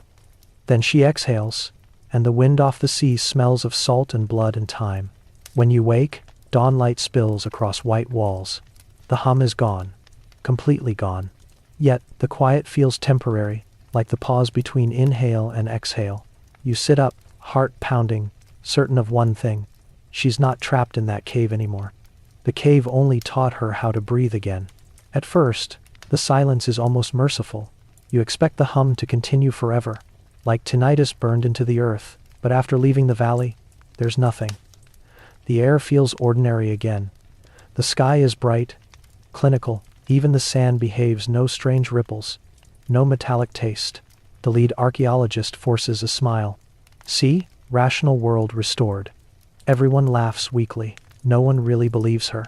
Back at the field lab 2 days later, you unload equipment, scrub dust from lenses, and begin the long process of pretending this was just another excavation. But data refuses to cooperate. The vibration logs from the final night, which should have recorded hours of low-frequency hum, are blank, pure digital silence. No signal, no interference. It's as if someone deleted the sound from existence. The physicist curses softly. "Running diagnostics. Corrupted memory card," he mutters. "Static discharge. Every single one?" you ask. He doesn't answer. The chemist's gas samples fare no better. Half the vials have crystallized into an iridescent residue that fractures on touch. Microscopy reveals no recognizable structure, just amorphous filaments that shift under polarized light like threads of smoke caught in glass. She shakes her head. "It's not contamination. It's something I've never seen." Riedemann self-replace. Historians still argue about the boundary where anomaly becomes impossibility, but you're past that line now. The instruments that built your certainty are betraying it. By evening, tempers fray. The physicist blames humidity. The chemist blames calibration. The historian blames superstition. You stay quiet, scrolling through your camera's photos. Most are fine until you reach the last roll. The images of the goddess distort progressively. First a faint halo of light around her, then subtle warping, until in the final frame the entire mural blurs into motion. The faceless oval of her head becomes a streak of brightness, as if she turned while you were taking the photo. You stare so long your eyes ache. The metadata confirms it. No camera shake, no long exposure, just motion where there shouldn't be any. The lead archaeologist walks past your workstation and glances over your shoulder. "Delete it," she says quietly. You hesitate. "It's evidence. It's infection," she snaps, then sighs. "I'm sorry. Just don't bring that thing into our homes." She leaves before you can reply. That night, the camp feels empty even though everyone's still there. The wind through the aluminum siding hums faintly, echoing the note you can't unhear. You try music, anything to drown it, but every song drifts into the same key eventually, bending toward that ancient frequency. Sleep, brings you back. You stand in the lab instead of the cave, computers flickering around you. The hum grows until monitors shake, screens shattering into streams of symbols, the same spiral marks from the cave, glowing red. They rearrange into sentences you almost understand before dissolving into static. Then, the goddess steps through one of the monitors, as if the screen were water. You wake before she reaches you, throat dry, hands clenched so tightly your nails leave crescents in your palms. The next morning, the physicist announces he's going home early. "I'm done," he says. "We can analyze from the city." The lead doesn't stop him. Within hours, his truck is a fading speck across the horizon. That afternoon, the satellite connection dies.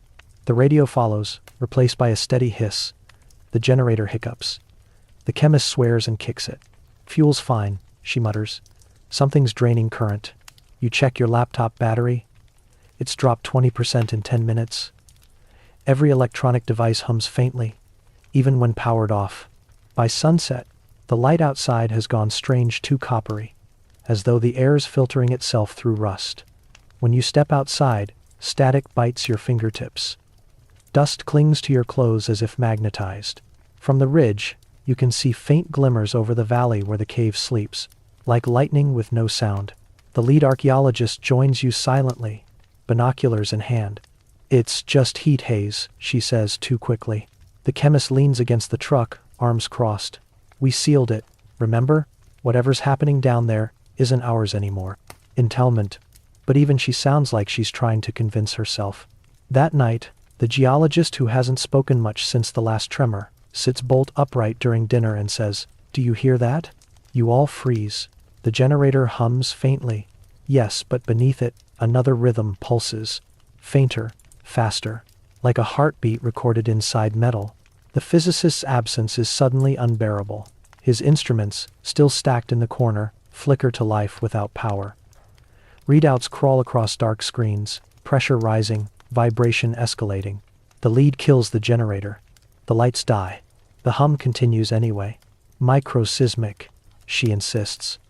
"Residual vibration." "No," you whisper. It's her. The silence that follows feels sentient. Historians still argue whether objects of reverence can hold charge from centuries of worship, psychological or otherwise. They call it imprint theory. Belief leaving residue on matter. Maybe your team's disbelief worked in reverse, feeding energy back to what was meant to stay dormant. When the hum fades at last, you think it's over. But at dawn, a radio crackles suddenly to life, broadcasting static punctuated by faint rhythmic tones. The pattern repeats. 3 short pulses, 1 long. The physicist's voice follows, distorted. "Still here," he says. "Still listening." Then, silence. The lead stares at the radio, horrified. He's 100 kilometers away. You try to hail him back. No answer. Only that tone again, looping endlessly. By noon, the chemist's hair stands with static, her fingertips blistered from touching metal. "We have to shut everything down," she says. "Pull the fuses, bury the batteries, anything conductive is feeding it." You obey. It doesn't help. The hum now lives in the ground itself. The sand beneath your boots vibrates faintly. You kneel, press your palm down, and feel it, a low resonance, slow and patient. You remember the crack under the goddess's feet, the cool air that brushed your skin. You remember thinking it felt like breath. That night, the chemist disappears. One moment, she's logging samples in her tent. The next, gone. Her flashlight lies on the sand, beam aimed toward the valley. Footprints trail off into darkness. The lead forbids pursuit until morning. "We'll get lost," she says. "Wait for light." But no one sleeps. The hum grows louder. At dawn, you follow the tracks anyway. They lead straight toward the cave, unerring across dunes.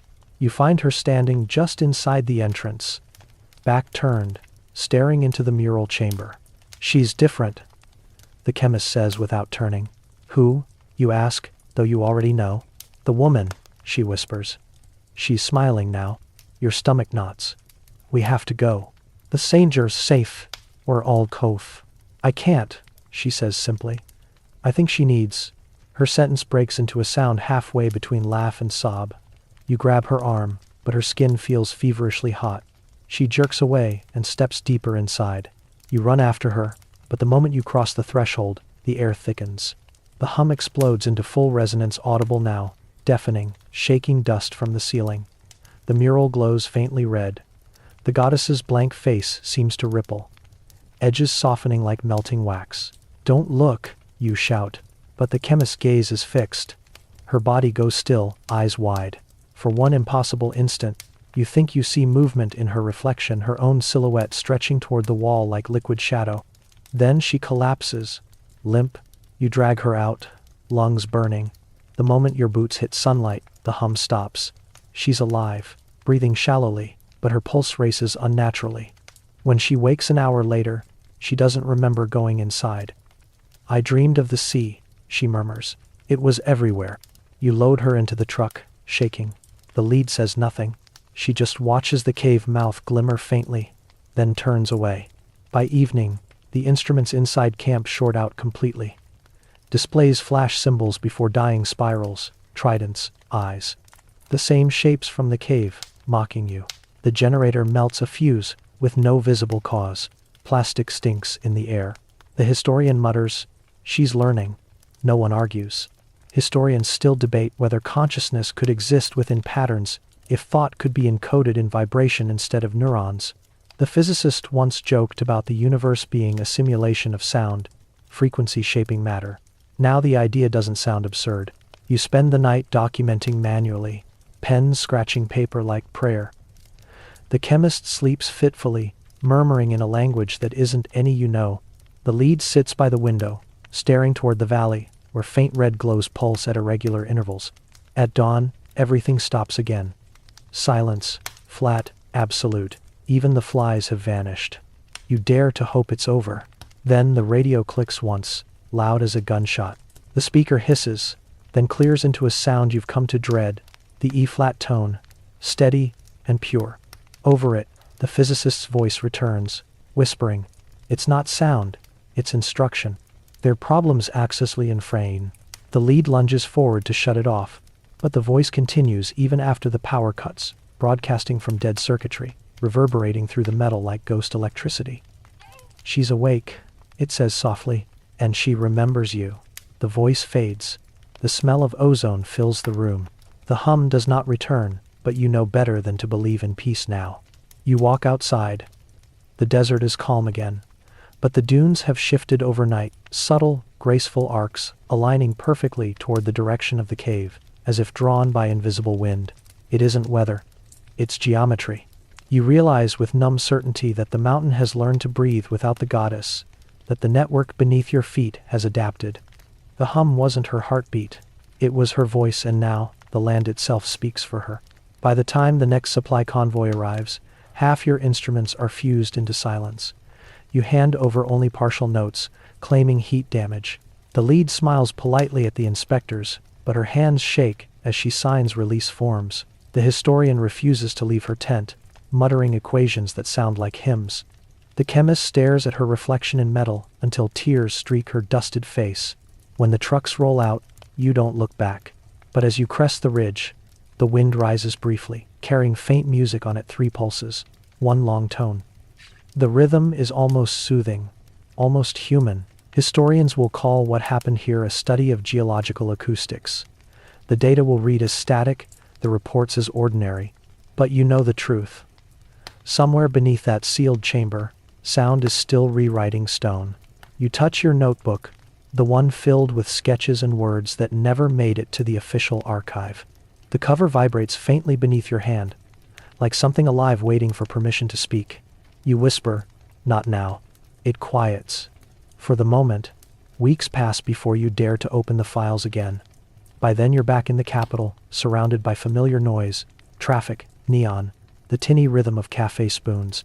Civilization hums at its own frequency, and you try to convince yourself it's louder than the one that still haunts you. The dig is hundreds of miles away. The goddess is sealed behind stone and plaster. You're safe, or at least that's the story you keep rehearsing. Then the report from the climatologist arrives. He wasn't part of your team, but he'd received the sediment cores you'd extracted from the cave's lower layer, samples you'd almost forgotten about amid the chaos. His tone on the call is calm, almost apologetic.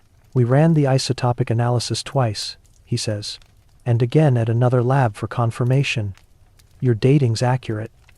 But the layer below the mural, well, it tells a story that shouldn't exist. You feel the chill return, even before he explains. 7,000 years ago, when the paint was fresh and wet on that stone, the Sahara wasn't desert. It was a sea of grass and rivers. Crocodiles glided through marshes, hippos wallowed in shallow lagoons, and trees cast shadows across plains so fertile they looked like myth. That much you already knew. It's textbook. But what you didn't expect was how fast it all ended. The isotope ratios show abrupt desiccation, centuries compressed into decades. A planetary betrayal. Lakes vanished, winds shifted, rainfall ceased. The Sahara turned from Eden to tomb in less than a human lifetime. The climatologist clears his throat. If your mural dates are right, then your artists were there to watch it happen. You lean back slowly. The goddess, the floods and dreams, the salt on your lips, it all rearranges itself in your memory, forming a new question. What if she wasn't a deity at all? What if she was memory made flesh, the earth itself, recorded at the moment it began to die? Historians still debate whether the shift from the green Sahara to the desert was gradual or catastrophic. Some claim orbital precession altered monsoon patterns. Others whisper about volcanic winters or comet impacts. The data never fits neatly. The desert's silence keeps its own secrets. That night, you can't stop imagining the scene. Generations watching rivers thin into trickles, herds collapsing, sky bleaching to pale brass. You picture desperate tribes painting prayers on stone pleas for mercy as the world withered around them. You picture the goddess not as savior, but witness. The next day, you visit the museum's research wing, hoping rational air will clear the ghosts. The exhibits are sterile, the glass cases shining like confession booths. Yet, in the corner of the climate gallery, a new installation catches your eye. A reconstruction of ancient pollen grains under magnification, each one an orb of intricate geometry. The placard reads, "Recovered from beneath the round head layers, Tassili region, evidence of lost flora." You ask the curator where the grains came from. She consults her records. "From your site," she says cheerfully. "Quite beautiful under polarized light, almost like singing." You blink. "Singing?" She laughs. "A figure of speech, of course." The scanner picked up harmonic vibrations in the structure when excited by laser light. Total coincidence. You force a smile, but your hands are cold. Harmonics again. Always sound. Always resonance. Later, alone in your apartment, you review the spectral files she sent. The graphs form perfect oscillations, frequencies too regular for random noise. You boost the audio. The pattern translates into faint music, delicate and mournful. It sounds like wind threading through reeds, like breath through bone flutes. You realize you're listening to the dying sigh of a forest 7,000 years gone. You save the file under one word: remnant. Days turn to weeks. The Research Review Committee calls for a formal presentation. "Your discovery may redefine Holocene collapse chronology," says one of the panelists. "The transition wasn't gradual, it was traumatic." He means ecological trauma. But the word resonates deeper. You stand before the projection of isotope curves, pointing with your laser to the steep downward plunge. "It's like the planet forgot how to rain," you explain. Dust cores and other continents show matching spikes. It wasn't local, it was systemic. A feedback loop gone rogue. And Coldent, the historian on the panel, leans forward.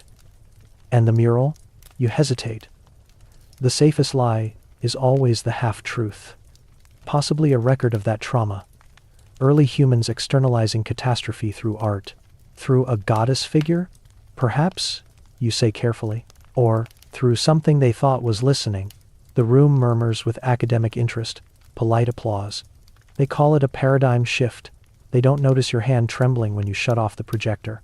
That night, you dream again. The goddess stands in a field of reeds.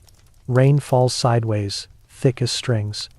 She looks up not at you, but at the sky, which is cracking open like glass. Rivers dry beneath her feet as she lifts her hands, and where her fingers touch the air, new constellations form, each one a hole punched through heaven to let the water escape. She whispers something that vibrates in your bones. "You were there when I died." You wake crying, and for a moment you don't know why. Historians still argue whether collective memory can survive millennia through unconscious myth. Some call it deep time inheritance, others trans-temporal empathy. You start to suspect that the human brain is just another sediment layer, soft clay imprinted by every catastrophe it's ever survived. You spend the next week tracing old satellite images of the region, comparing dune formations to riverbeds. The shapes align too neatly, ancient deltas still visible under sand. One image stops you cold. A swirl of terrain near your site, a natural spiral that mirrors the pattern beneath the goddess's feet. Coincidence again, you tell yourself. But when you overlay the satellite photo with your field map, the alignment is perfect down to the meter. You send the data to the geologist for confirmation. Her reply arrives an hour later. That's not terrain, it's subsidence. Something below collapsed in a circular pattern. Collapsed like a sinkhole. Like a buried lake giving up. You stare at the map until the lines blur. The goddess didn't stand on ground. She stood on the mouth of something vast that fell away. That night, thunder rolls outside your apartment, though no storm appears on weather maps. The windows tremble faintly. You switch on the lamp. Dust motes swirl like tiny constellations. For an instant, they arrange themselves into the same halo pattern, 21 dots, circling nothing. The air smells faintly of salt. When you check the climate sensors the next day, one unit, the one nearest your stored sediment cores, shows sudden humidity increase. Inside its sealed container, condensation beads along the glass, exactly as it had on the mural. The samples, once dry and inert, glisten as if sweating. You contact the climatologist. He laughs nervously. It's just micro-leakage, surely. Moisture ingress. Through triple seals?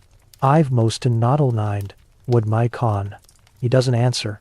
You run spectral scans. The vapor composition matches ancient isotopes, not modern humidity. The water forming inside those cores shouldn't exist. It's older than your city, older than the desert itself. You drain one drop carefully. Hold it under microscope. Within, filaments writhe, organic, translucent, alive. They twist in rhythm, dividing and merging, forming tiny loops before dissolving. The motion stops the moment you cut the light. You record every frame, heart pounding. Historians still argue whether microbial life could hibernate for millennia in desiccated sediment. Some claim spores can survive almost indefinitely. But spores don't pulse in rhythm. Spores don't dance. You seal the slide and back away. The hum returns soft, low, familiar. It comes not from the equipment but from within your skull, vibrating behind your eyes. You press your palms to your ears. The sound deepens into whispering. Overlapping voices, genderless, countless. One phrase repeats beneath them all.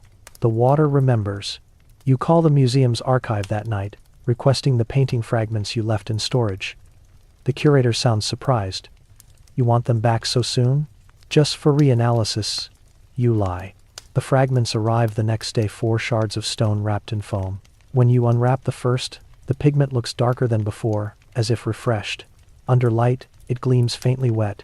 You touch it with a gloved finger. Moisture smears red on the latex. You don't remember packing them that way. By evening, the air in your apartment feels heavy. You open the window. City sounds rush in, comforting in their chaos. But below the traffic, you catch another tone rising, a resonance too low for machines. Somewhere, a drain gurgles. The plumbing trembles softly. You realize with sick clarity that the hum is traveling through water now, not air.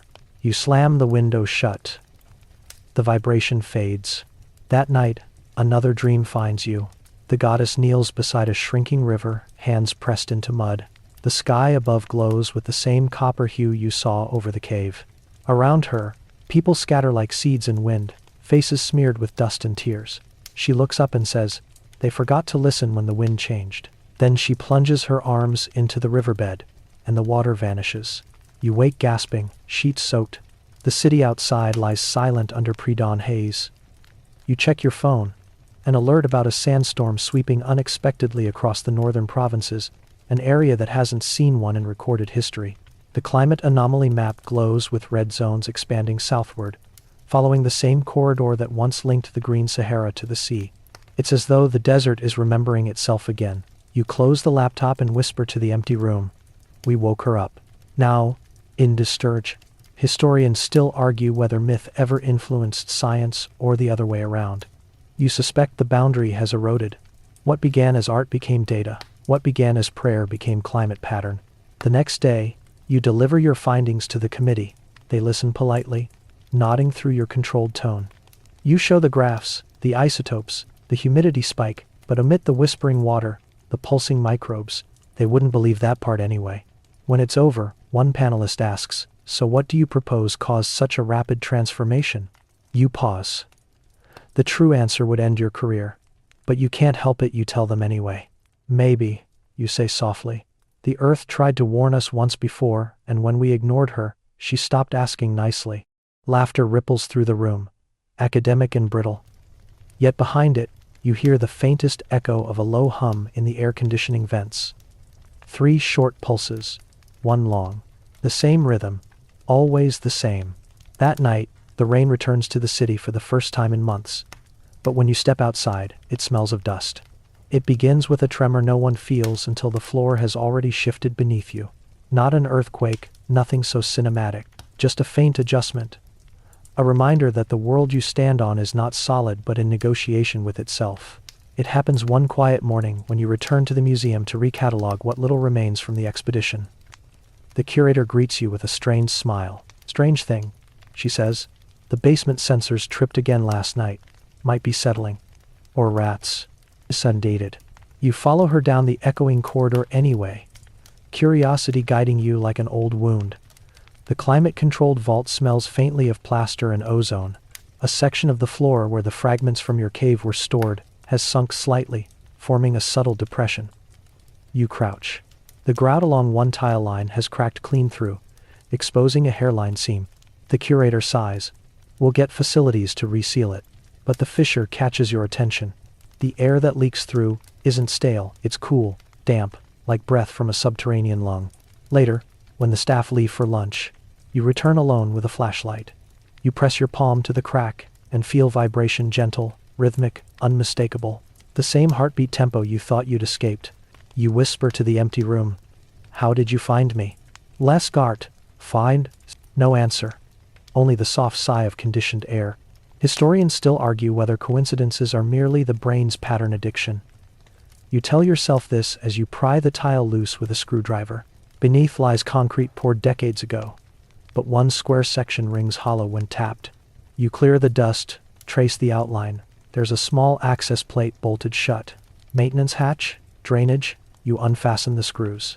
The panel lifts free with reluctant groan, releasing a draft of damp air that smells of clay and salt. You shine the light downward. A narrow shaft descends into blackness, maybe 2 meters wide. Water glints faintly at the bottom. A maintenance ladder runs along the side, old but intact. You hesitate, then laugh softly to no one. Of course. You climb. At first it's ordinary, cool, silent. But halfway down, the beam catches on something carved into the wall. A spiral scratched crudely into concrete, identical to the glyphs from the cave. You freeze mid-rung, heart pounding. The markings continue downward, layered over one another like graffiti from ghosts. When your boots finally meet damp stone, you realize you've entered a chamber older than the museum itself. The walls are rough rock, not foundation. Someone built the building above an existing cavity. You sweep the beam slowly. The space isn't large, 10 meters across, but the floor glistens with a thin film of water. At the center stands a slab of stone, waist high, tilted as though dropped. Faint red pigment streaks its surface. You kneel and brush away sediment. A familiar pattern emerges. The triangular base motif, 3 points downward. You whisper, "No, not here." The chamber hums softly in response. You stumble backward, fumbling for the ladder, but the air thickens. Moisture condenses along your arms, beating into droplets that tremble before merging into rivulets. A single drop falls from the ceiling onto the slab. The hum deepens. Then, faintly, you hear the sound of water trickling somewhere beyond the wall. You follow the echo to a narrow tunnel half collapsed with rubble. You lean close. The draft carries a scent both ancient and familiar: dust, salt, and the faint sweetness of decay. "Hello?" You whisper, absurdly. Something answers, not voice exactly, but vibration, shaping syllables through bone. Still beneath you. Your knees buckle. The flashlight flickers once, then steadies. You stare at the slab again, and notice an inscription etched along its edge, tiny symbols like those from the mural, but new, unweathered. They glisten wetly under your light. You can't tell if the moisture is condensation or fresh paint. Your hand trembles as you trace one line. The groove is warm. Above you, faint footsteps echo museum staff, perhaps, but they sound distant, distorted. You climb halfway up the ladder, then pause. The hum follows, rising through the shaft. It's gentler now, like a lullaby under the skin. Against all sense, you descend again. You set the flashlight on the ground and place both hands flat on the slab. The stone vibrates faintly, pulsing in perfect time with your heartbeat. When you press harder, warmth spreads into your palms. The surface gives slightly, like breathing fabric. You feel a word forming in the hum, not spoken but implied. Open, you whisper. No. The hum persists. Remember, historians still argue whether repetitive vibration can induce trance. You suspect they've never felt stone pulse like living flesh. You jerk your hands away, stumbling back. The slab continues to vibrate for several seconds before settling. The water on its surface ripples outward in concentric rings. In the reflection you catch your own face, but for one impossible heartbeat, another face overlays it, featureless, haloed by 21 shimmering dots. You climb the ladder fast, scraping knuckles, lungs burning. The moment your head breaches the hatch, the hum stops. The air above feels brittle, ordinary. You replace the tile, shove a crate over it, and walk out without locking the door. That night you can't eat. The city feels wrong, too quiet between the mechanical sounds. Every drain gurgle sounds like a whisper. Every neon flicker syncs with the rhythm you can't forget. You tell yourself it's hallucination. Stress, the human mind looping back on trauma. But denial only works until the curator calls you the next morning. There's water down there, she says, panic cracking her voice. It flooded overnight. The sensors say it's rising from below, not leaking from pipes. You don't hesitate. By the time you reach the museum, workers are already pumping water from the basement. The air smells of salt again. The maintenance chief mutters, groundwater intrusion, maybe? Though the city registry shows no aquifer. You push past them, peer into the hatch. The shaft is half full of murky water, swirling gently. The slab below is submerged completely, but actual light pulses beneath the surface, faint and rhythmic. You whisper, she's moved. The others stare, not understanding. You demand the pump stop. The workers hesitate but obey. Within minutes, the water stills. Then it begins to recede on its own, slipping back into unseen cracks as if drawn by gravity. What remains on the concrete floor dries into salt crystals arranged in a perfect spiral. Historians still debate whether capillary salt formations can self-organize into geometry. You don't bother sending samples. You already know what they'll find, mineral composition matching pigments from the cave. That night, you sit in your apartment, staring at the city map. The museum's location sits directly along the same ancient drainage channel that once connected the Green Sahara to the Mediterranean. The spiral subsidence from satellite images wasn't isolated, it continues, an invisible artery beneath streets and foundations. You whisper to yourself, the chamber was never singular. The hum returns then, faint through the plumbing, traveling upward. You stand frozen as the kitchen faucet shivers slightly, producing 3 short taps, one long. The rhythm is patient, as if knocking politely. You turn the handle. Water gushes, clear at first, then tinted faint red. You shut it off, trembling. The sink drains itself, leaving a ring of crystalline residue shaped like the goddess's halo. At dawn, news reports mention tremors across the desert. A tourist team claims a dune collapsed near the sealed cave, revealing unusual light activity. Officials dismiss it as heat mirage, but you see the photos. Faint luminescence seeping from the sand in a perfect circle. You know what's beneath? Days pass. The museum cordons off the basement, citing safety concerns. The curator resigns. You volunteer to oversee sample relocation, your excuse to return. When you descend again, the air feels heavier, thicker. The walls of the shaft glisten, as though sweating. You bring instruments, recorders, logic, your old armor, but deep down you know logic doesn't apply here anymore. At the bottom, the water is gone. In its place lies a dry, hollow, smooth, circular, lined with faint symbols carved directly into the rock. They spiral inward toward a single point at the center, where the slab once rested. The rock there bulges slightly, as if something beneath presses upward. You place the recorder on the floor. It captures nothing audible, but when you analyze the waveform later, the baseline shows constant oscillation and an audible hum precisely at 63 beats per minute. A human heart again. You imagine the round-head painters sealing something beneath their goddess, entombing not a body but a memory. Maybe the chamber you found wasn't discovery but reawakening. The mural was never mere art, it was a lid. You reach out, press your palm to the bulge. For a moment, you feel warmth, faint but definite, like the pulse of something dreaming just below the surface. Your recorder's battery drains in seconds. The flashlight flickers. You whisper, "We should have left you buried." The hum responds, not angry, not cruel, just inevitable. When you climb back up, you hear water gurgle faintly behind you. The chamber is filling again.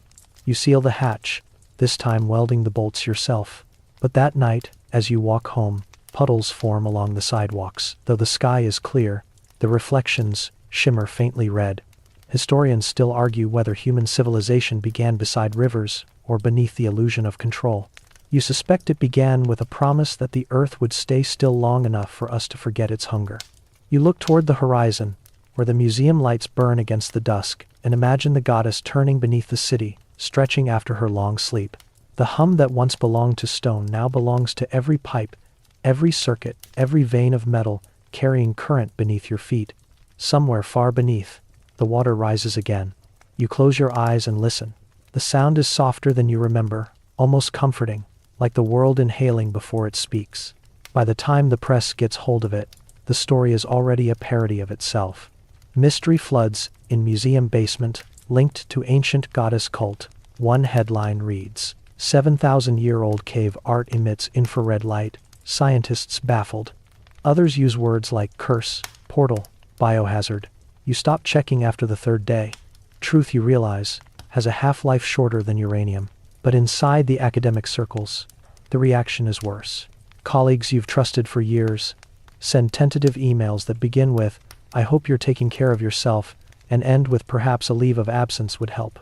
The polite way of saying you've gone too far. The lead archaeologist refuses interviews.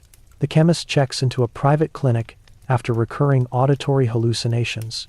The historian publishes a thread of defensive posts about ethics and fieldwork, pointed but never naming you directly. The physicist never resurfaces. His family files a missing person report somewhere near the coast. You become the last one still answering questions. A documentary team calls. "We're not here to sensationalize," the producer insists. "We just want to understand what you found." You almost laugh. That makes two of us. Still, you agree to meet. Part of you hopes that saying the facts out loud will make them sound human again. They arrive with tripods, lights, the smell of instant coffee. The director, a kind man with camera-tired eyes, asks you to start from the beginning. You talk about the mural, the faceless woman, the impossible pigments, the layered sketches. You mention the hum, the anomalies, the isotopes. You leave out the dreams. You leave out the voices. Halfway through, the sound technician frowns. "Sorry, could we pause? Getting interference?" "See ag." "What kind?" He plays it back. Beneath your voice hums a low frequency. 3 short pulses, 1 long. Everyone laughs nervously. "Maybe the fridge," the director says. You know it isn't. The documentary never airs. The studio hard drives fail a week later. Historians still argue whether the digital world can haunt itself through corrupted data. The archivists say magnetism. The philosophers say recursion, the idea that a pattern once created insists on repeating until acknowledged. Meanwhile, fringe theorists swarm the story. A podcast host calls you the archaeologist of the apocalypse. Another labels the goddess first contact evidence. Reddit threads sprout like mold. Round heads equals extraterrestrial gene architects. You scroll through diagrams of flying discs and infrared heat maps, laughing until it hurts. But late at night, when the laughter dies, you reread one post that won't let you go. It shows a photo of the Sahara taken from orbit. Rivers long dry but still etched into the desert like veins. Overlaid is the mural's spiral base, scaled perfectly to match a pattern of craters near the Tassili Plateau. The caption reads, "The earth remembers the painting." The painting remembers the earth. You shut the laptop. The hum in the pipes seems to answer in kind. The next morning, you attend an academic hearing. They phrase it politely, concerns regarding the reliability of recent field reports. The panel sits under fluorescent light, neutral smiles. You present your data calmly: sediment ages, mineral spectroscopy, climate modeling. You avoid metaphysics. Still, one reviewer leans forward. You seem personally invested in this material. I excavated it, you reply. No, I mean emotionally, almost religiously. The word lands like dust in your throat. You swallow. Would you prefer indifference? He doesn't answer. You leave before they vote. You already know the outcome. Outside, rain streaks the glass facades of the campus. Students hurry past, heads down, earbuds sealing them in their private worlds. You envy them, their silence, their ignorance. You check your phone out of habit. A notification blinks from an unknown number. Audio file received. You open it. Static first, then a faint recording your own voice from the field, whispering something you don't remember saying. She's underneath everything. Then the hum follows, building until the speakers distort. You delete the message. 30 seconds later, it reappears, identical. You turn the phone off. The screen stays lit for one extra heartbeat before dying. That night you can't sleep. You pace your apartment, whispering theories to the dark like prayers to a skeptical God. Maybe the vibration is geological piezoelectric currents under pressure. Maybe the pigments contained conductive minerals. Maybe sound, light, and heat converged in the perfect ratio to trick every instrument you own. Maybe belief itself is contagious. Historians still argue whether exposure to sacred art can alter cognition. You recall experiments where subjects staring at flickering images developed synchronized brainwaves, as if entrained by rhythm. Maybe the Roundhead mural wasn't meant to be seen.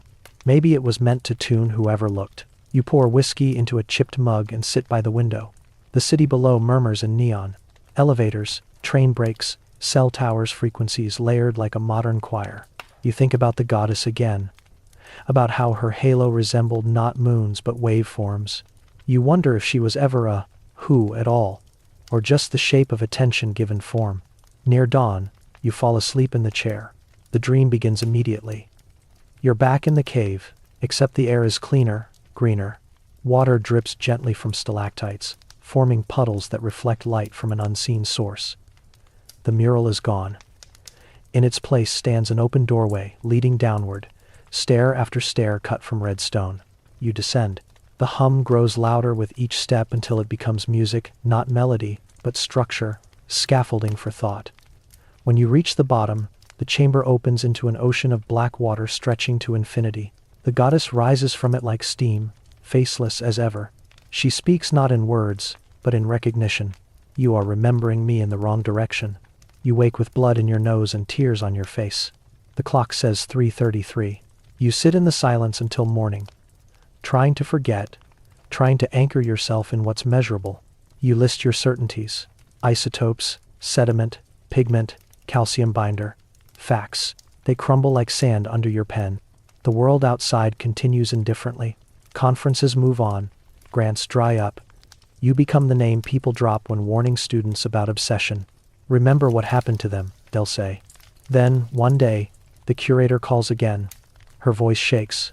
We found something in the drainage survey. You need to come. You hesitate. I'm not part of the department anymore. I know, but you'll want to see this. And Nagerbol, by no with salve, and no wherefore, taces. The site is a construction pit behind the museum, an expansion project. The foreman meets you at the edge. Thought we hit an old cistern, he says, but it's weird. You climb down the scaffold. The pit walls expose layers of soil streaked with rust-colored veins. At the base lies a ring of stone half buried in silt. The pattern carved along its edge is unmistakable. Spirals, tridents, the open eye. You kneel, brushing mud away. The groove gleams faintly wet despite the dry day. It isn't another chamber, not exactly. It's a foundation, part of a larger structure, running beneath the museum, maybe beneath the whole city. The curator crouches beside you. We ran the coordinates, she whispers. It lines up with the old river channels. Every site where water's reappeared lately, these spirals connect them all. Things are watching. Connect how? She shakes her head. We don't know. But they're spreading. You feel it then. A faint vibration through the soles of your boots. The same rhythm. 3 pulses. 1 long. The workers complain of headaches, nausea. You tell them to evacuate. When the last one climbs out, the vibration stops as if satisfied. That evening, the city experiences rolling blackouts. News feeds blame the grid. You blame the hum. You can almost picture it. Traveling through power lines like blood through veins, searching for a new mouth to speak through. You call the historian. She answers groggily. It's back, isn't it? I think it never left, you say. There's silence, then a slow laugh. Maybe that's the point. Maybe we've always been hearing it, just didn't know the language. Her tone unsettles you. You end the call. Historians still argue whether consciousness could arise from collective resonance, the mind of humanity, as one enormous choir humming itself into awareness. If that's true, the goddess might simply be the first echo of our own noise reflected back through time.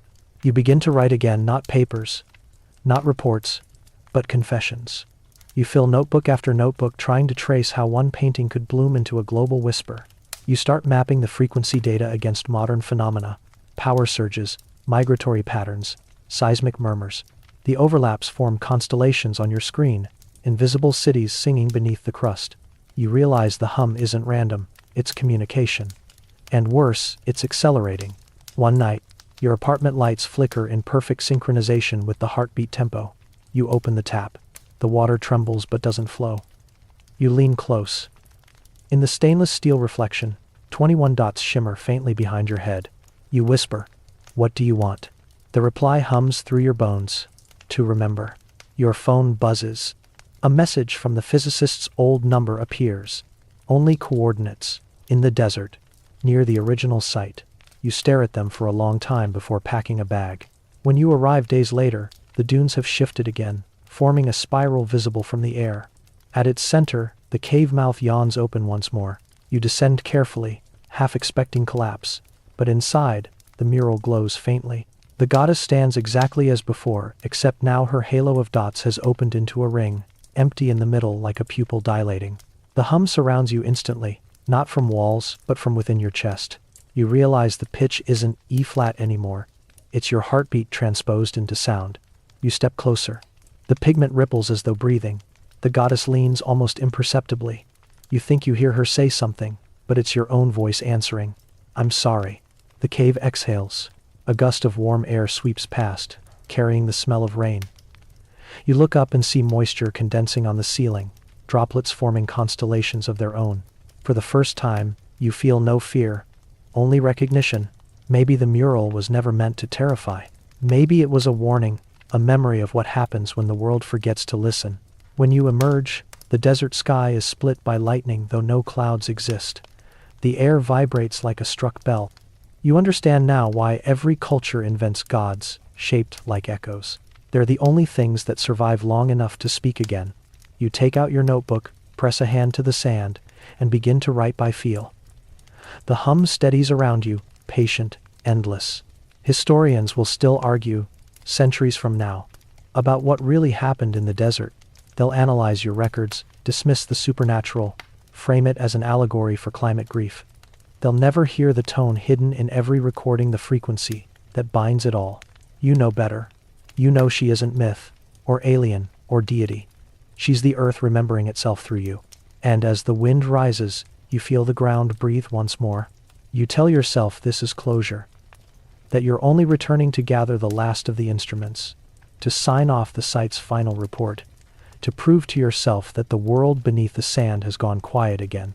You tell yourself many things on the flight back across the continent, lies of comfort delivered in the sterile hum of recycled air.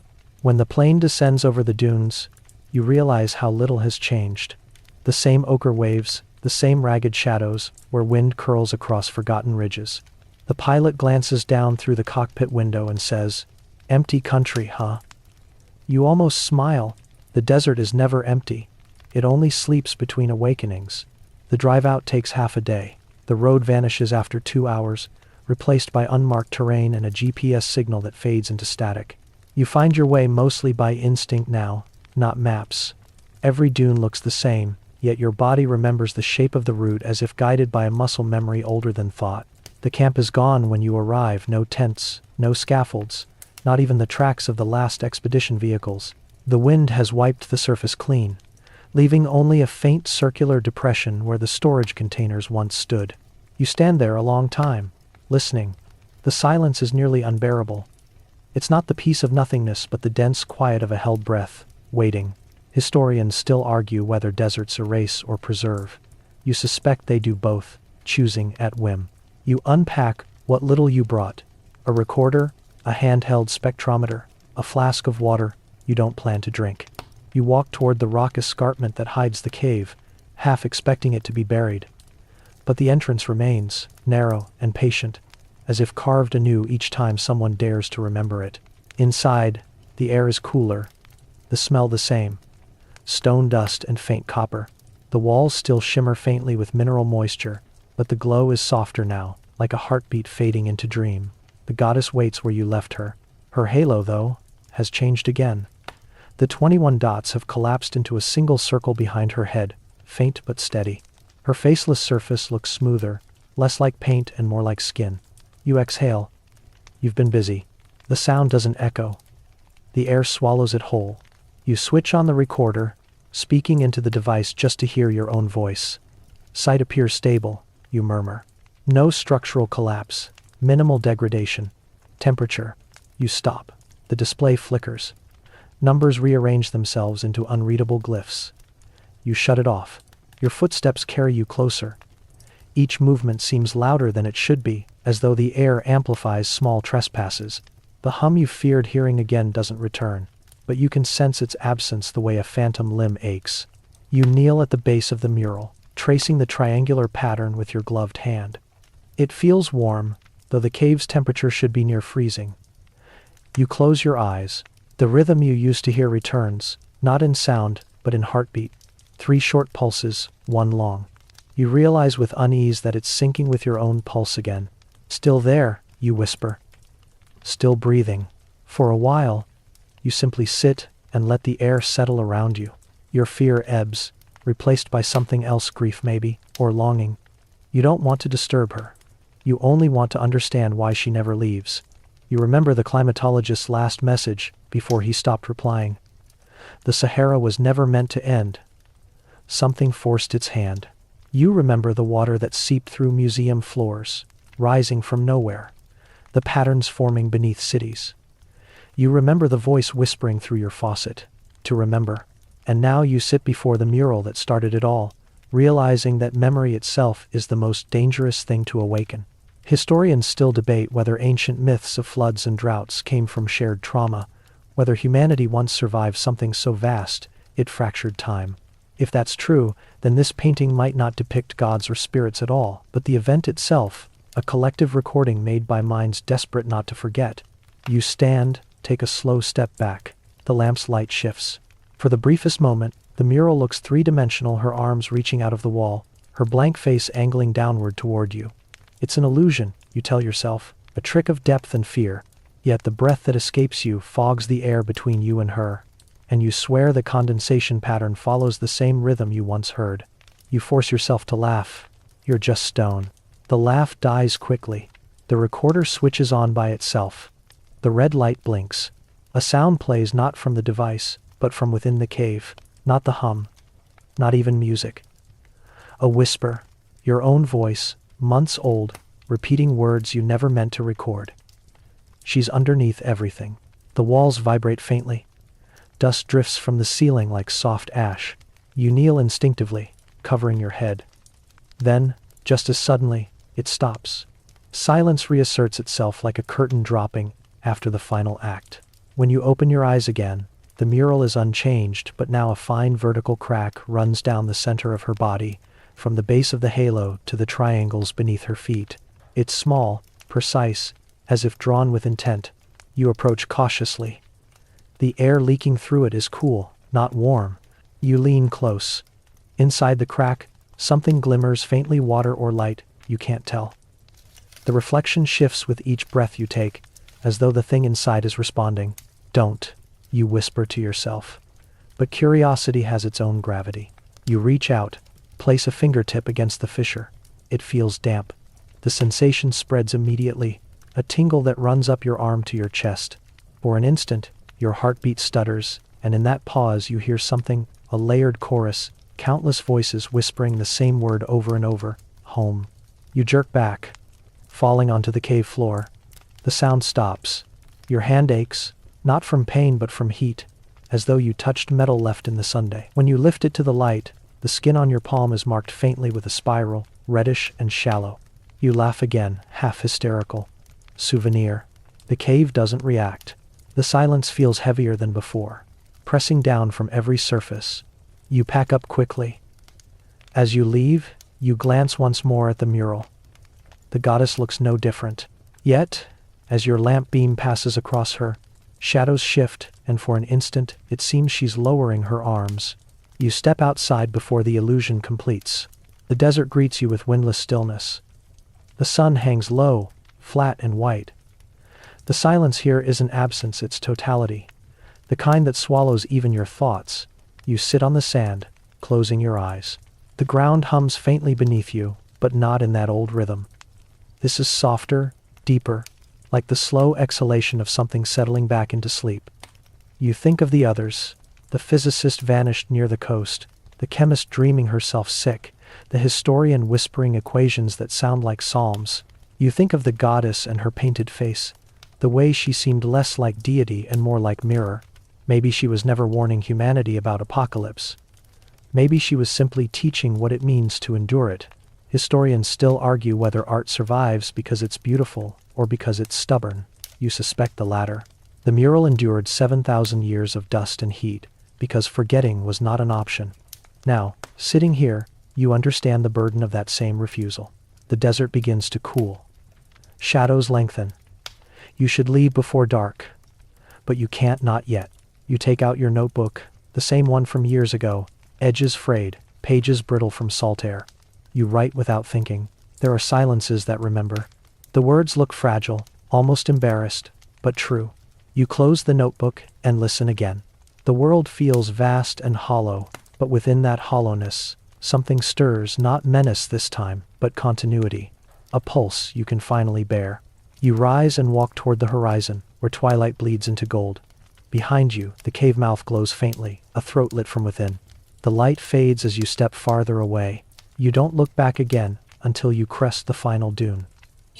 When you do, the cave is gone, swallowed entirely by shadow, as if it never existed.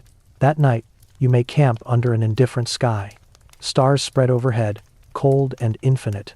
The wind picks up just enough to whisper through the dunes. It carries no hum, no voice, only the sound of sand shifting a slow rhythm, ancient and soothing. For the first time in years, you fall asleep without dreaming of her. Yet, just before dawn, when the horizon blurs into silver, you wake to a faint vibration through the ground. You press your palm to the sand. The pattern is familiar, though slower now, 3 short pulses, 1 long. A farewell, perhaps. You smile, weary and oddly grateful. Sleep well, you murmur. The earth exhales one last time. Then, even that fades, replaced by the pure quiet of morning. The silence, at last, belongs to you.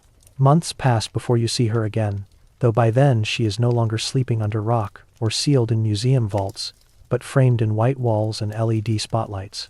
The exhibition opens on a cool evening in autumn, the kind of evening that feels borrowed from a century ago. Champagne flutes, black attire, the murmured clinking of polite fascination. You stand at the edge of the crowd, anonymous, watching curators congratulate one another for resurrecting something they cannot possibly understand. They call it Echoes of the Green Sahara, a soft, neutral title that means nothing and offends no one. Inside, the reconstructed fragments of the cave mural stretch across a curved wall. Pigments have been stabilized, edges cleaned. The goddess, their goddess, is displayed at the center, halo perfectly restored according to digital overlays. To the casual viewer, she's simply a magnificent enigma, a window into early imagination. Only you notice the subtle shift, the curve of her arms slightly more open than before, the faint shimmer that shouldn't exist under museum light. You can tell the restorers think they've captured her. You know better. A group of patrons drift closer, discussing symbolism with practiced sophistication. Clearly fertility, one says. A mother figure. Another replies. No, an abstraction of death. See the downward triangles? They nod at one another, pleased by their cleverness. You stand behind them, half wanting to laugh, half wanting to warn. But there's no point. The painting isn't listening to them, it's listening through them. A child tugs her father's sleeve, pointing up at the faceless head. Daddy, she's moving. He chuckles, distracted. It's just the light, sweetheart. But you look, and for the smallest instant, you see it too. The dots of the halo pulse faintly, one after another, a slow ripple like breath beneath glass. You close your eyes, count to 3, and the illusion stops. Historians still argue whether perception shapes reality or merely decorates it. You think back to the desert and realize the question is meaningless. Perception is reality when the thing being perceived looks back. You find a bench at the far end of the hall. The museum hums quietly, air conditioning, camera shutters, footsteps. Beneath it all, though, another frequency threads through the space. Too low to hear, but your bones feel it. You lean forward, elbows on knees. You couldn't stay buried, could you? The painting, of course, doesn't answer. Yet the temperature near your seat drops by a degree, subtle but definite. You exhale fog you shouldn't see indoors. Later that night, after the gala disperses, you linger in the empty hall under pretense of consulting the archivist. Security gives you a skeptical nod, but lets you stay. When the lights dim for closing cycle, you walk toward the mural alone. Up close, the pigment no longer looks ancient. It looks alive. The reds seem freshly mixed, still wet beneath the varnish. You reach out but stop inches from the surface, remembering what happened the last time you touched her. Instead, you whisper, "What do you want now?" The glass in front of the panel trembles slightly, catching light from the emergency exit signs. A faint hum rises from the display mount, 3 pulses, 1 long. The sound system isn't active, you checked earlier. You look around, empty hall, silent guards, no ventilation draught strong enough to move air this way. Yet the vibration persists, crawling into your fingertips, resting against the rail. It isn't a sound exactly, it's intention. You step closer until your reflection merges with the figure's silhouette. For the first time, you understand why ancient people might have knelt before this image. Not out of fear, out of recognition. She isn't watching you. She's watching through you, borrowing your sight to glimpse the modern world she once ruled. The longer you stand there, the more the boundary blurs. The glass fogs faintly with your breath, and behind it the paint seems to shift color by shade, darkening where your reflection falls. For a split second, her faceless oval aligns perfectly with your own face in the glass. You blink, and the illusion breaks. When you step back, there's moisture on your cheeks. You wipe it away, unsure whether it's tears or condensation. A voice interrupts the silence behind you. "You shouldn't be here after hours." You turn. The security guard's expression falters when he sees your face. Maybe it's the pallor, or maybe it's the way the lights flicker as you pass. "I just needed a minute," you murmur. She looks different up close. He glances at the painting and shrugs. They all do. Art's weird that way. He gestures politely toward the exit. You follow him halfway, then glance back one last time. The mural looks still again, obedient under the sterile lights. You tell yourself you imagined it, but as you step through the doors, the guard's radio crackles faintly. Through static comes the pattern. 3 short bursts, 1 long. The guard frowns, tapping it. You walk faster, not trusting your voice to explain. Outside, the city hums its usual lullaby of traffic and neon. You welcome it like medicine. People talk loudly. Buses sigh. Crosswalks beep. Noise. Blessed noise. But underneath it all, you can still feel the slower rhythm running like a second heartbeat. You realize it's everywhere now, hiding in the infrastructure, riding the pulse of current through concrete veins. You spend the next weeks in a fog of denial. You tell yourself the world was always vibrating. You just never noticed. The mind, after all, seeks patterns in chaos. Yet when you try sleeping with white noise on, you hear melodies forming out of static low drones that resolve into familiar harmonics. Sometimes, The sound shapes itself into words. You can't decide if they're in your head or outside it. The water remembers. The air repeats. You start avoiding mirrors. Not because of vanity, but because you sometimes glimpse motion behind your reflection. The faintest shimmer of a figure haloed in light, waiting just beyond focus. Historians still argue whether trauma imprints itself onto perception. Some call it persistence of image, others psychic residue. You no longer need theory. You have proof written in the flicker of every screen you pass. The goddess appears in pixels now. Security feeds glitch into spirals. Advertisements distort into patterns of dots. Satellite maps form eyes when viewed from high enough altitude. And then the dreams return not of her exactly, but of the places she once was. You stand in modern cities built over forgotten lakes, hearing faint music rising through the pavement. Water trickles upward instead of down. Glass skyscrapers reflect the red of ancient pigment at sunset. In one dream you wander through the museum again, except this time every painting hums. Every artifact moves imperceptibly when unobserved. The air smells of rain and salt. You wake to find condensation streaking your bedroom walls, though the night was dry. Eventually, the museum calls. The curator's voice trembles. "We've had incidents," she says. Visitors claiming the mural changes expression. Security footage isn't consistent, faces distort, lights fluctuate. "We're closing the exhibit temporarily. Will you consult?" You want to say no. Instead, you hear yourself answer, "I'll be there in the morning." When you arrive, the halls are dark. Only the emergency lights glow red at the floor's edge. The mural waits in the central gallery, covered now by protective sheeting. The air feels thick, humid, like a storm trapped indoors. You pull the sheet back slowly. The surface beneath gleams wet. The goddess's outline is sharper than ever, the pigment darker.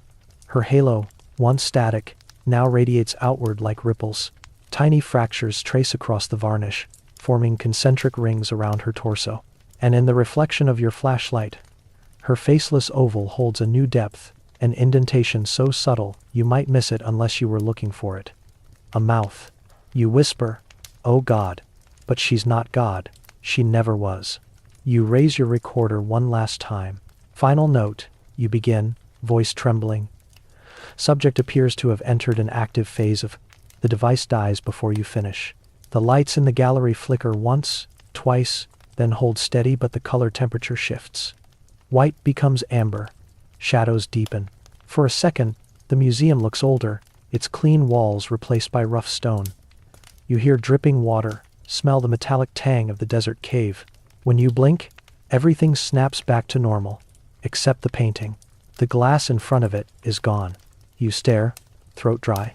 The surface is open, unprotected. Yet there's no alarm, no broken shards, just absence, as if the barrier dissolved of its own accord. You take one step closer. The pigment ripples again, gentle and slow. A reflection forms on the wet surface, not your own this time, but a composite of every face that's ever looked upon it.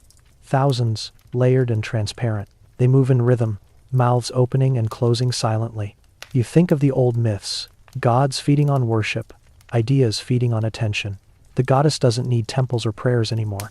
She has viewers, screens, archives. Every digital reproduction of her image is another mouth through which she breathes. You feel the vibration through your shoes now, spreading up your legs like rising tide. Your heart sinks automatically 3 short beats, 1 long. You whisper the only thing left to say, "I see you." The wall exhales. Warm air floods the room, carrying the scent of wet stone and sea salt. The pigment glows brighter, illuminating the hall. You stumble backward as the first drop of moisture touches your cheek. It's not rain, it's condensation, blooming on every surface. The sprinkler system triggers. Alarms blare. Red lights flash overhead. Museum staff rush in, shouting orders. But amid the chaos, no one seems to notice that the mural isn't where it was. It shifted slightly, as though it took one imperceptible step forward. You back toward the door, eyes locked on the faceless shape. The dots of her halo flicker in sequence, like a language finally finding its voice. The sound cuts through the alarms, a single low note of perfect clarity. It's E-flat. You leave the museum before the sprinklers stop. Outside, the night is heavy, with fog rolling in from nowhere. Streetlights shimmer through it like stars seen through deep water. Every puddle reflects the same thing. A faceless woman haloed by circles of light, standing just behind your shoulder. Historians still argue whether haunted objects exist or whether haunting is simply the persistence of guilt. They'll study your notes, call them allegory, dismiss your warnings. But the truth will outlive you as it outlived the Roundheads. The goddess is no longer confined to caves or paintings. She lives now in the pixels of every photo, in the resonance of every frequency that touches human bone. That night, you return home and sit before your window, watching city lights pulse in quiet synchronization. The hum rises again, no longer hidden, steady, omnipresent, like the world remembering its first heartbeat. You whisper, "All right, I'm listening. Thanks for watching." And for the first time, the silence hums back. So now, my friend, close your eyes. Let the museum lights fade. Let the echoes dissolve into the dark corners of your room. The hum you've been hearing isn't danger anymore. It's the planet breathing under your floorboards. The memory of rain trapped in stone. The sigh of every artist who ever painted to be remembered. Breathe with it for a moment. In and out.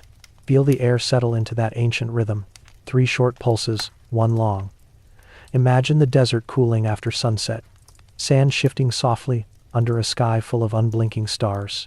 Somewhere beneath those dunes, pigment still glows faintly in the dark, waiting, not to terrify, but to remind.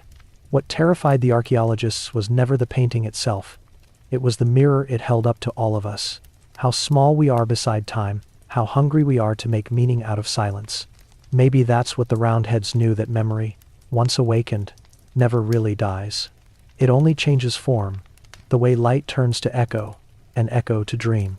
So, if you hear something tonight, a low vibration beneath the hum of your fan, a whisper between breaths, don't be afraid. It's only the world remembering itself through you. Now, let the sound drift farther away. Picture the cave closing gently, the last shimmer of red pigment fading into shadow. The sand covers the entrance again. The air grows still. You are safe here. In this moment, listening to the quiet heartbeat of the earth, and as you drift towards sleep, let the silence take you home.